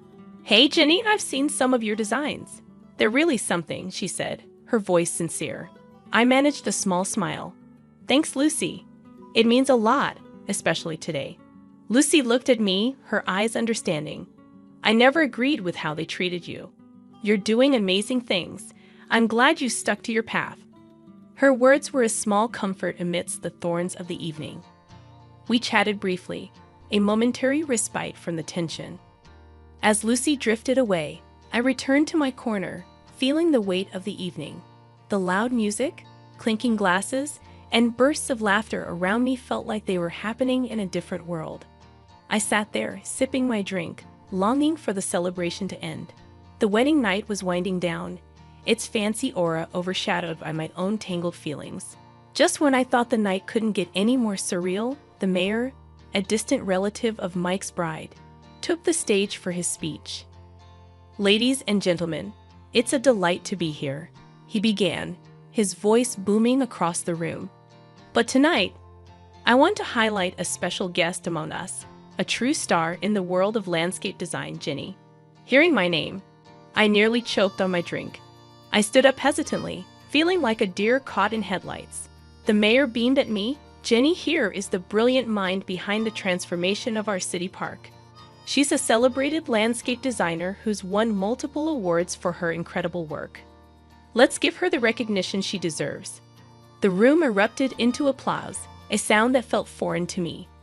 I glanced at my family's table and saw their faces, a mix of shock and embarrassment. Mike's bride leaned towards him, her voice dripping with disbelief. Is he talking about your sister, the gardener? Mike mumbled something, looking like he wished the floor would swallow him up. The mayor's praise continued. Jenny's work has revitalized our city. She's a true talent. Amidst the clapping, I felt a surge of confidence. The mayor's words were like a light, dispelling the shadows of doubt and scorn from my family. Seizing the moment, I decided to speak up. Thank you, Mayor, for your kind words. It's an honor to contribute to our city's beauty. I paused, my gaze sweeping over the crowd, settling on my family. It's funny, isn't it? How life turns out. Mike, you and your bride are perfect for each other. Your shared talent for rudeness to others is quite remarkable. The room went silent, the air thick with tension. My parents, my brother, and his fiancé blushed deep red, their shame as visible as if I'd slapped them. Mom's voice cut through the silence, sharp as a knife. Jenny, what are you saying? This is your brother's wedding. I met her gaze unflinching. Just speaking the truth, Mom, something our family seems to struggle with. Mike stood up, his face red with anger. You can't come here and talk to us like that. I held my ground, my voice steady. I've earned my right to speak, Mike. Maybe it's time you all listened. The confrontation ended with Mike sitting down defeated, and the room slowly buzzing back to life. The mayor gave me a nod of respect before moving on. As I sat back down, the weight of the night lifted slightly. I had spoken my piece, stood up for myself in a way I never had before. I was no longer just the gardener or the outcast. I was Jenny, a recognized landscape designer, someone who had grown past her family's narrow expectations. After Mike's wedding, word got out about my success as a landscape designer. People were buzzing about the awards I'd won and the projects I'd aced. It felt like stepping into the sunlight after years in the shadows. And then my family came calling. One afternoon, while I was busy sketching out a new garden design, my phone rang. It was Mom. Her voice had a sweetness to it that felt out of place. Jenny, darling, we've been hearing so much about your work. Your father and I are so proud of you. I raised an eyebrow. Really? That's a change of tune. There was a pause on the line. Well, we were thinking maybe you could come over. We'd love to see you, catch up on things. I could almost hear the gears turning in her head. Catch up or catch onto my bank account? I shot back, Mom, that's not fair. We're family. The word family hit a nerve. Family like when you all but disown me for following my dreams. It seems like family matters when there's money in the picture. Before she could respond, I ended the call. I wasn't about to let them back into my life just because they smelled success. A few days later, there was a knock at my door. Mike was standing there, hands in his pockets, looking everywhere but at me. Hey, Jenny, can we talk? He mumbled. I crossed my arms. This should be good. What do you want, Mike? He shifted uncomfortably. Look, I know we haven't been great, but you're doing well. I was wondering if you could, help me out a bit. I couldn't believe what I was hearing. Help you out after years of calling me the gardener and laughing at my ambitions? Mike's face reddened. I didn't mean it like that. It's just that things are tough. I cut him off. Save it, Mike. I'm not your ATM. You and the family made it clear how you felt about me. You can't just waltz back into my life when it's convenient. He opened his mouth to argue, but I stopped him. No, Mike. You made your bed. Now lie in it. After he left, I sat in my garden surrounded by the beauty I had created. My phone rang a few more times over the next week, more attempts at reconciliation from my family, but I didn't answer. I was done with their fair weather affection.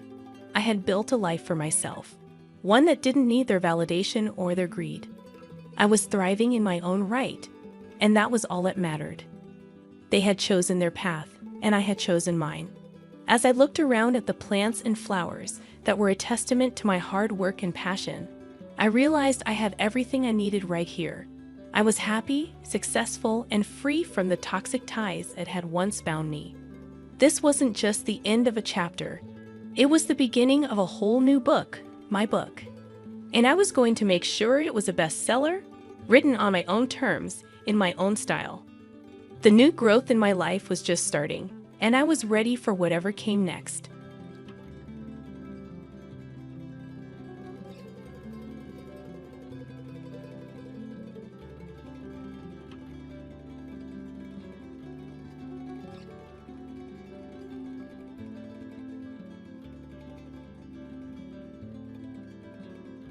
They were like strange creatures I'd never seen before. They congratulated me on marrying my brother. They said my dress was nice, but then one of them suggested that hers looked better. I felt like saying that might hurt the bride's feelings. It was supposed to be the happiest day of my life. In the room where the bride was getting ready, I was surprised by my sister-in-law and mother-in-law. They made rude comments with a sassy attitude. I couldn't believe how they talked down to me, and my sister-in-law's outfit was outrageous. Her dress was so white it could have been mistaken for a wedding dress, and it showed off her thighs through a slit. She even had fur wrapped around her off-shoulder design. My mother-in-law looked at her daughter with so much love. Meanwhile, my husband looked at them with a cold expression. I never thought I'd experience such bullying on my wedding day. It was too much to handle. Looking back, it's no wonder my sister-in-law's attempts at matchmaking never worked out, considering how she behaved even at someone else's wedding. My name is Anaya. I was born in a coastal town and grew up in a normal family. When I went to a state university, I stayed with my grandma, who lived nearby. Living with her, someone who always cared for me, was my dream. Her cozy old house blended Western and ethnic styles, giving it a nostalgic feel that I adored. Even after finding a job, I chose to stay there, enjoying moments on the balcony, chatting with grandma, and snacking on seasonal fruit. When grandma got sick, I took over caring for the house, hoping she'd recover, but sadly that wish never came true. As grandma's health declined, she moved to a facility in our hometown. I want to look after grandma, I insisted, but she smiled and told me, "You've done more than enough. I want you, Anaya, to find happiness." After grandma passed away, I married Jesse, who had always been there for me. Now we live in a house filled with memories of grandma, but our peaceful newlywed life is often disrupted by two troublesome women. How did someone like you, with such an ordinary face and slim figure, end up marrying my brother? One day, my mother-in-law asked me to make lunch for my sister-in-law, who had a meeting with the neighborhood association. Instead of thanks, my sister-in-law greeted me with sarcasm. I just wanted to leave, but if I did, they'd likely follow me home. Satisfied with her own conclusion, sister-in-law said, "Ask your brother." Well, maybe you two are a good match since he's not that great either. Then she quickly ate the curry I made. I think she believes that eating slowly in front of men makes her more attractive. My sister-in-law might seem mischievous, but what's really scary is her lack of consideration for others. She looks down on everyone, including me and her own brother, without a second thought. It's really tiring. And dealing with her mother, who raised her, is even more challenging. Instead of simply disliking me, my mother-in-law seems more focused on boosting her daughter up by putting me down and giving me orders. That's why she always asks me to do things. If I don't pay attention to her daughter, she'll either keep calling me or show up at my door nonstop. It's like a never-ending nightmare. Mother-in-law always made it clear that her daughter was her top priority and didn't seem to care much about her son, my husband. He insists he wasn't mistreated, but he also says he never felt valued. His father left for a work assignment 10 years ago and never came back, even after retiring. Despite this, he still sends money for their living expenses, so it seems neither mother-in-law nor sister-in-law care much about him. My husband tries to talk to them about their behavior, but they ignore him. To them, he's just another person to look down on. It broke my heart to see my husband suffer more than me, and I often gave in to mother-in-law's demands, which was a mistake. The two of them became increasingly difficult to bear, and as a couple, we grew exhausted. We couldn't continue like this. So determined my husband and I decided to come up with a plan. Just when we were almost ready, mother-in-law and sister-in-law unexpectedly came to our house. It was a hot summer day, and my husband was at work. With reluctance, I greeted them. "Hello, sister-in-law. What brings you here?" Just because we're your cute sister-in-law and mother-in-law doesn't mean we need a reason to visit. You need to work on that stingy attitude. It's hot outside. Let us in. You're so thoughtless, sister-in-law snapped. I really didn't want to welcome them into Grandma's cherished house, but to avoid making a scene, I reluctantly let them in. I served them coffee and some cookies I had baked the day before. "What? No cake?" sister-in-law complained. "I'm sorry we came unannounced." "Well, it's fine. Your cooking is all right, even if it's a bit simple," mother-in-law added. "That's true. We'll give you that," sister-in-law agreed. Strangely, their compliments felt more eerie than nice. "The house is old but roomy. It's decent," mother-in-law remarked. "To me, this house is just right," sister-in-law added. "Elle is getting married," mother-in-law suddenly dropped the bombshell. Wait, this self-centered sister-in-law. I was briefly shocked, but her getting married wasn't all that surprising. She often boasted about her shapely figure and her direct approach with men. It seemed to work on gullible men or those seeking casual relationships. "So, is it with the guy you had an affair with?" I remembered a man she had mentioned before. "It wasn't an affair, we just met in the wrong order. It's true love, but no, not him," she brushed off. "The one who recently approached you?" I just noticed his intense gaze and made the first move, but no, not him either. I met him at a speed dating event. He's the son of a wealthy man, mother-in-law proudly announced. "That's right, I'm having a shotgun wedding with a rich guy." "Good for Elle, unlike your brother who married someone like you," she added, taking a jab at me. "I'm already pregnant," she continued, driving her point home. The speed dating event was about 3 months ago. She probably charmed an unsuspecting man. "I feel sorry for him and his family," mother-in-law commented. "Did you end things with the other guys?" I asked. "Not yet. They all adore me so much, I can't bring myself to break it off. It's bound to happen eventually. Elle is just so charming. But what truly makes Elle happy is money," sister-in-law explained. I had a feeling, but I still wondered if the child was really fathered by that wealthy man. "We want to use this house for a pre-wedding family gathering." Their hidden agenda became clear. I was so disgusted that I blurted out my response, "Absolutely not." They glared at me, and to avoid a confrontation, I quickly tried to smooth things over. I didn't want to make a scene, so I scrambled to find the right words. I think a groom's family would prefer to see their future daughter-in-law's actual home, but our place is a bit messy, and it's just a small apartment. Then tidy up and stop smoking indoors, sister-in-law snapped back. "But won't it seem odd if they're invited to the bride's brother's place?" I expressed my worry. "You're not understanding. We'll just say this is Elle's family home. What if they find out the truth? As long as you and your husband keep quiet, it'll be fine. You're getting married, so pretending just for the introduction won't fix anything. Once we're married, he's mine, and besides, I'm pregnant," sister-in-law asserted. "It's not that simple. You're so thoughtful to be concerned. But why not just make this house truly belong to mom and dad?" Sister-in-law's absurd suggestions left me speechless. "Oh, come on. What a terrible idea. This house belongs to my grandma. It's not just up to me," I objected. "Don't you understand? Once you're married, everything belongs to the husband's family. It's a common rule," sister-in-law argued. "Well, you better get used to it. What's yours is now ours. So next Sunday, we'll bring the fiancé and his family over. And make sure to prepare a fancy and cute meal, of course. We'll pretend Elle made it and even change the curtains to match Elle's teeth," mother-in-law chimed in. "We're relying on you, sister-in-law," they said before leaving, imposing their wishes and convenience on me. All that was left was my boiling anger and a stack of dirty dishes. "I'm sorry, we won't let them use it," my husband said that night, his heart heavy after hearing the news. "Of course not, but even if we say no, they'll just force their way in. Maybe we should accelerate our plan. I could handle their mistreatment of me, but I won't stand for them disrespecting Grandma's house. We'll make them pay for all the bullying, so be prepared," I declared. The next day, I made several calls. Despite the sudden change of plans, everyone was understanding. I was truly thankful.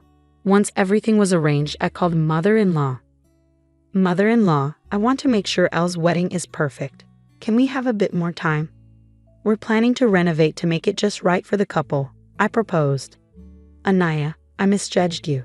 You're truly kind-hearted. But we need to get going with the wedding preparations, so please hurry, she replied. I understand. We'll be ready in 3 weeks. Why don't you start searching for a wedding venue? I suggested. You're very considerate. It's almost surprising. But yes, we'll leave the introduction to you and focus on the wedding, she agreed. Was this our first pleasant conversation and perhaps our last? Those two won't suspect a thing, and they won't set foot in this house until the day of the wedding. Okay, we're going to be really busy starting today, my husband said. We had a very close deadline. We would work really hard without much rest, but it was all for our future. 3 weeks later, the day my mother-in-law had set for meeting us arrived. My husband and I were nervous, waiting for her phone call. I could almost imagine my mother-in-law's angry face as she called. At 10:00 a.m., my phone rang, showing my mother-in-law's name. I answered the call. Anaya, what did you do? My mother-in-law's voice sounded very upset. I thought you'd like it. I made a perfect meal for you and Elle, I replied. What did you do? She asked again, her voice getting louder and more panicked. But her words were hard to understand. The place she brought her fiancé's family to, pretending it was her home, wasn't Grandma's house anymore. I had prepared a new home and meal for them, but it seems they weren't happy about it. Mother-in-law's words were still hard to understand. She probably wanted me to explain everything to the other side. I'll do that. I'm sorry if I made you upset. Can you put me on speaker so the groom's mother can hear? I asked. The shouting stopped and a calm woman's voice came through. Are you Aaron's mother? It seems there's been a mix-up. Oh wait, not Aaron, sorry, she corrected herself. So Aaron finally left his wife for Elle, or is it Ivan Phil? I listed all the men my sister-in-law had been involved with. Anaya, stop it. Mother-in-law screamed, louder than before. The call ended. They were probably in the middle of a big argument. Ah, that felt satisfying. Anaya, my husband, who had listened to the whole conversation, looked at me with apology in his eyes. I'm sorry for making you do that. I should have handled it, he said, sounding regretful. No, remember I said I wanted to get back at them one last time for Grandma's beloved house. Come on, I've explained this. Grandma wanted me to be happy. I love that house, but you're more important to me than it. My mother, Grandma's heir, had planned to demolish the house, turning it into vacant land. It was earthquake resistant, but keeping up an old house is hard. I had been insisting on living there because of my love for it, but after marrying my husband and dealing with my mother-in-law and sister-in-law, I changed my mind. I didn't want them to ruin that house, but I didn't want to leave my husband either. So I wanted to say goodbye to Grandma's house with good memories. That's why I asked my husband to find a new job, and we prepared to move back to my hometown. We just sped up our plans. I had Grandma's house demolished and built a small dog house in the middle of the empty land with a tag that says L. It looked like a cozy log cabin, but it cost us a bit more than we planned. I even got some fancy dog food from the pet store. Everything was set. Grandma liked you. She wouldn't want us to break up because of that house, Anaya. I promise I won't waste the chance you've given me, my husband said, looking at me with sincerity. I trusted him when he made that decision. It's been a 1.5 years since then. After we moved to my hometown, my husband, who was a bit unsure at first about the fishermen in the neighborhood, has become even more popular with them than I am. He seems to really enjoy the coastal town's breeze and all the seafood dishes. His once pale skin now has some color to it. Seeing him happily eating grilled salmon for dinner makes me really happy, I told him. Did you check your emails today? My husband asked. No, nothing new. They're probably busy. We haven't talked to my mother-in-law and sister-in-law since that whole thing happened. My husband's phone is the only way we could reach them, I said. We found out about the doghouse situation from a neighbor who was friends with Grandma. The house my mother-in-law and sister-in-law showed Grandma was torn down, and now there's just a doghouse there. And from the dog food bowl, there's a fancy smell of perfume, I added. The two were really upset, saying it was all because of my brother's wife. When the fiancé's family got a hint over the phone about my sister-in-law's bad taste in men, they confronted them. They got really nervous and couldn't give a clear answer. Later, the fiancé's parents hired a detective to check on my sister-in-law's behavior. but they found nothing except lies and a lot of boyfriends. This made them do a DNA test on the unborn baby, and they found out it wasn't the rich man's. So the engagement was called off. The real father of the baby turned out to be one of the men my sister-in-law was seeing. He was happy to have a child with her, and they got married. But his mom was angry that her son was with an older woman she didn't like, so she insisted they all live together. Meanwhile, my mother-in-law was mad that her daughter was taken away, so she rented an apartment near the newlyweds and they fought a lot. My sister-in-law, who wanted to marry rich and have an easy life, now looks tired from dealing with her mother-in-law and doing housework and taking care of the baby. But the good part is, her husband really loves the baby, so they're managing on their own. My husband's phone rings. Oh, it's an invitation for drinks from my father-in-law. Your dad really likes you, I mentioned. I like hearing his stories, and my mother-in-law always makes my favorite food. I see now that my own mom never cared to know what I liked. This is what having a family feels like, my husband whispered. Don't worry, you'll be the kind of parent who knows all their child's favorites, I comforted him. As I said this, I gently rubbed my growing belly and he smiled warmly. I feel like we can make that happen in this house, he said, looking at the caramel-colored beam on the ceiling. It's a special beam we kept from Grandma's house when we tore it down. We put it in our new home as a reminder of Grandma. It was my husband's idea to keep the beam, even when I wanted to start fresh. That's why I chose to build our future with him. Let's make this house just as wonderful as Grandma's, I declared. Yes, definitely, my husband agreed. In this peaceful coastal town where you can hear the waves, our little house stands. This is where we'll create our happiness.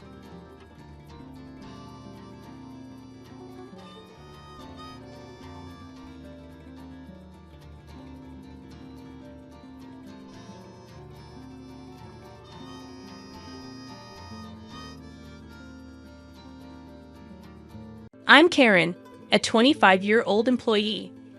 And 6 months ago, my grandfather, who raised me, passed away. Today is the day when the lawyer will open my grandfather's will, prompting my visit to his house with my sister Susan. Susan, 4 years older than me, is my only family since our parents passed away in an accident 20 years ago. Raised by our grandparents, we faced the loss of our grandmother to illness a few years ago, and our grandfather's health had been declining ever since. Concerned for him, I chose to live in an apartment near his house, regularly checking on him. You're a grown woman. It's unbecoming to keep coming back home, my grandfather would say cheerfully.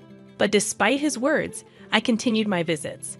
One day, arriving as usual, I discovered my grandfather in pain at the entrance. In a panic, I called an ambulance, but he passed away suddenly. Hey, what are you daydreaming for? At least prepare some tea. My sister Susan's voice brought me back to reality. Right, the lawyer will be here soon, I replied, heading to the kitchen. Glancing at Susan stretching out her legs on the mat and yawning, I could still smell her strong perfume from a distance. She's the same as always, I murmured as I placed the kettle on the stove. My sister had always been self-centered, dyeing her hair in her teens and hanging out with delinquents. She demanded money without working, causing trouble that our grandparents had to apologize for, leaving me to deal with the fallout as the quiet one. Even as an adult with no stable job, she drifted around, working part-time. I knew she had been asking our grandfather for money in my absence, finding the situation troublesome. If it weren't for the inheritance, I thought, interrupted by Susan's formal greeting to the arriving lawyer. Ah, you must be the lawyer. Thanks for coming today, she said in her high-pitched voice. Rushing to join them, I thanked the lawyer for his presence, recalling his kind eyes that mirrored my grandfather's. The lawyer's badge gleamed brightly on his chest as we began the process after offering incense in front of my grandfather's portrait.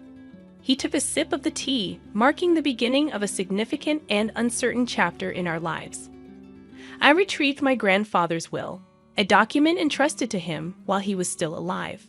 Its contents revealed that my elder sister Susan was to inherit $20 million in cash, while I, the younger daughter, would inherit the house and the land it stood on. Upon hearing this, Susan burst into laughter. finding it amusing that she was to receive a substantial sum while I, the younger and supposedly plainer sister, would only inherit an old house. "It's just right for someone as plain as you," she remarked snidely. I retorted, pointing out that it wasn't just the house but also the land. She dismissed the value of the land in such a seemingly undesirable location, expressing a preference for cash. I couldn't deny feeling a bit shocked, acknowledging that perhaps my grandfather wanted me to protect his cherished house and land, where he spent his life with my grandmother. "Wow, a house and land. That's pretty awesome, isn't it, Brian?" my boyfriend exclaimed in surprise upon hearing my story. Shaking my head, I implied that it wasn't as great as it sounded, given that my sister inherited $20 million in cash. "More impressive, I'd say," I remarked, feeling a sense of emptiness as I verbalized it. Trying to be modest, I continued, even though I was trying to be modest. "Beautiful and having money, now she's the more, the better," Brian remarked insensitively. Earning a side glance from me, realizing his mistake, he jokingly added, "Your comfort means more to me than money." Brian had been my boyfriend since I started working, and we met at a social event. Although he hadn't proposed yet, I had been considering marriage, and today was our first date in the wild. I ended up sharing details about my inheritance with Brian, thinking he might become my husband someday. Little did I know that I would come to regret this. A few days later, as I visited the family home I had inherited, I planned to clean and sort out my grandfather's belongings. The property was large, but the house was modest. Contemplating the idea of moving in and living here leisurely with a cat, I considered the absence of rent payments, despite potential maintenance costs for deterioration. I had been working hard and saving, so it shouldn't be a problem. Someday, maybe with Brian. Feeling embarrassed at the thought, I shook my head vigorously and rolled up my sleeves to begin cleaning. Just then, I received a call, and my sister's name appeared on my smartphone screen. "Sis, what's up?" "Hey, Karen, having fun all by yourself in that old house?" My sister slurred, clearly intoxicated. She always had a unique way of extending her words, but today it was particularly bad. "Since you're drinking, aren't you?" "It's still afternoon," I pointed out with a sigh, to which she exaggeratedly sighed back. "Oh, you're such a Miss Goody Two-Shoes." "I was thinking about moving here eventually," I answered my sister's question, hoping to end the conversation quickly. "Really? I'm enjoying a suite in a luxury hotel right now," my sister raised her voice, sounding somewhat exaggerated. "Guess who I'm with right now?" "I have no idea," I replied, finding the situation rather boring. "It's that kind of attitude that'll make Brian dislike you," my sister quipped. "What? I'm sorry, Karen." I was flabbergasted when Brian's voice suddenly took over the line. The sudden intervention of Brian threw me off balance, and dizzying question marks popped up in my head. I resented my imagination at this point. A disgusting scenario had been completed in my head. Surprised, "Huh?" My sister's mean-spirited voice chimed in. "Ever since you introduced him to me, I thought Brian was quite a catch." She went on to boast about how she had been attracted to Brian since I introduced him, how she knew where he worked because of me, and how she had approached him as soon as he left work. He came along readily when she asked, telling her that she was hundreds of times more attractive than me. I listened in stunned silence, unable to utter a word. "Karen, I'm really sorry," Brian's voice came again. "Tell me it's a mistake." I tried to speak, but the words wouldn't come. As a man, I had to take this opportunity. "I do feel bad about it, but come on, it's impossible to resist a beautiful woman who has $20 million, right?" The way he spoke, as if asking me to understand, drained my emotions away, and I felt a cold sensation, like my blood was being drained from me. "You know what? I don't need a man like you," I finally said, and I could hear my sister laughing uproariously in the background. The voice on the phone changed back to my sister. "Well, that's how it is. And from now on, let's not consider ourselves sisters, okay? I wouldn't want you turning to me just because you're broke," she added before abruptly ending the call. Overwhelmed by emotions that had lied behind, all I could do was cry. It had been 5 years since that fateful call as I sat with a cat in my lap, dozing off in front of my laptop. The cat also peacefully slept. It was my day off, but there was still some work left from where I brought home. Oh no, this won't get the work done, I thought to myself, feeling guilty. But I had to gently move the cat off my lap. Just as I reached out to my laptop, my phone started to ring. An unfamiliar number was displayed on my smartphone. Thinking it could be work-related, I answered the call without any suspicion. "Hello, Karen, long time no see." I instantly knew who it was and froze. The distinctive way of speaking was unmistakably my sister's. "It's you, Karen, isn't it? I can tell just from your initial hello. After all, I'm your big sister." 5 years had passed, which should make Susan 34 years old. A smirk formed at the corner of my mouth at her unchanging way of talking. "You're just the same. By the way, I came home, and there's a hotel standing. Did you sell a house? That's none of your business." "Oh, come on. It's quite a grand hotel, huh? You must have made a good chunk of change, huh?" Getting fed up, I was about to end the call when she started to chatter about her current situation. According to Susan, she had blown through the inheritance in about 2 years, and now she even had a considerable amount of debt.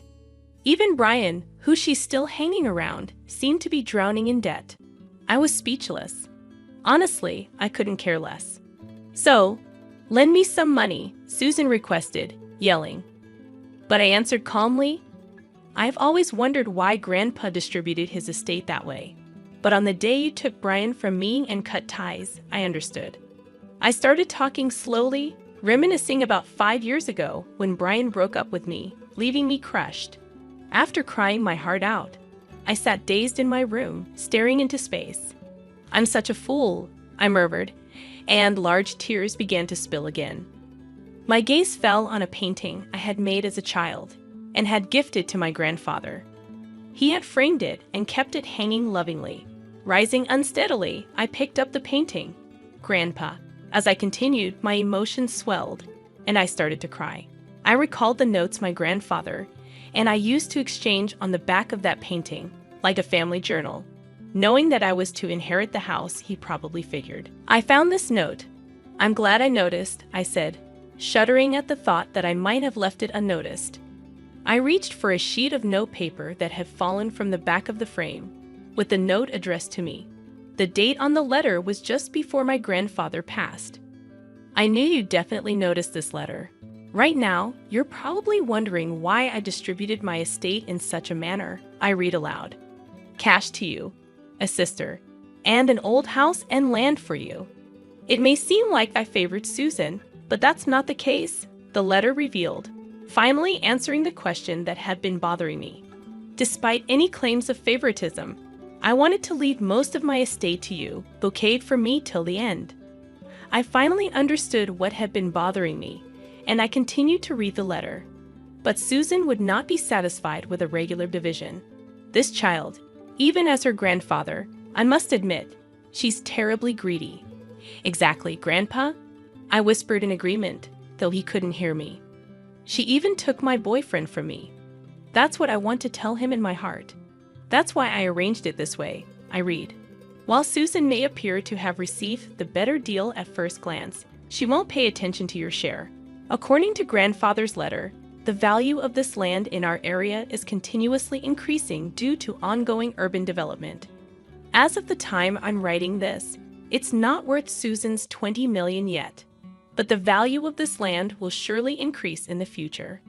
As I read this far, my eyes widened in surprise. You can live here if you're attached to it, or you can sell it when its value rises enough to make a good profit. "All I want is for you to be happy," Grandfather's letter had said. When I finished conveying the content of the letter, Susan clicked her tongue and said, "Hag." I lived in that house for a while, but when my marriage was settled, I decided to sell the house. Just like Grandfather's letter said, the land value had risen enough. "Anyway, I'm never lending you money," Susan declared. But as if she had a good idea, she added, "Right. If you want, I can give Brian back to you." So help your sister. It's a good deal, right? At this moment, something inside me snapped. Enough was enough. You've been taken care of by my grandpa, and yet you haven't shown a hint of gratitude. I despise you for that, and you're not my sister anymore. Besides, I'm already married. I don't need Brian, and I don't even want to see his face. Stay out of my life for good. I said what I needed to say and hung up. I quickly set up call blocking, and my cat on my lap was cowering on the bed. I quickly picked up my cat and said, I'm sorry. After that, it seems Susan contacted Brian, and they both stormed into our old house. Did they try to return Brian to me? There's a respectable end there now, but they must have misunderstood something and were shouting that they were my relatives. Even though I just sold the land and had nothing to do with it, it's simple for those two. I sold the land, and an inn was built equals I must be the owner of the inn. Of course, the staff reported to the police.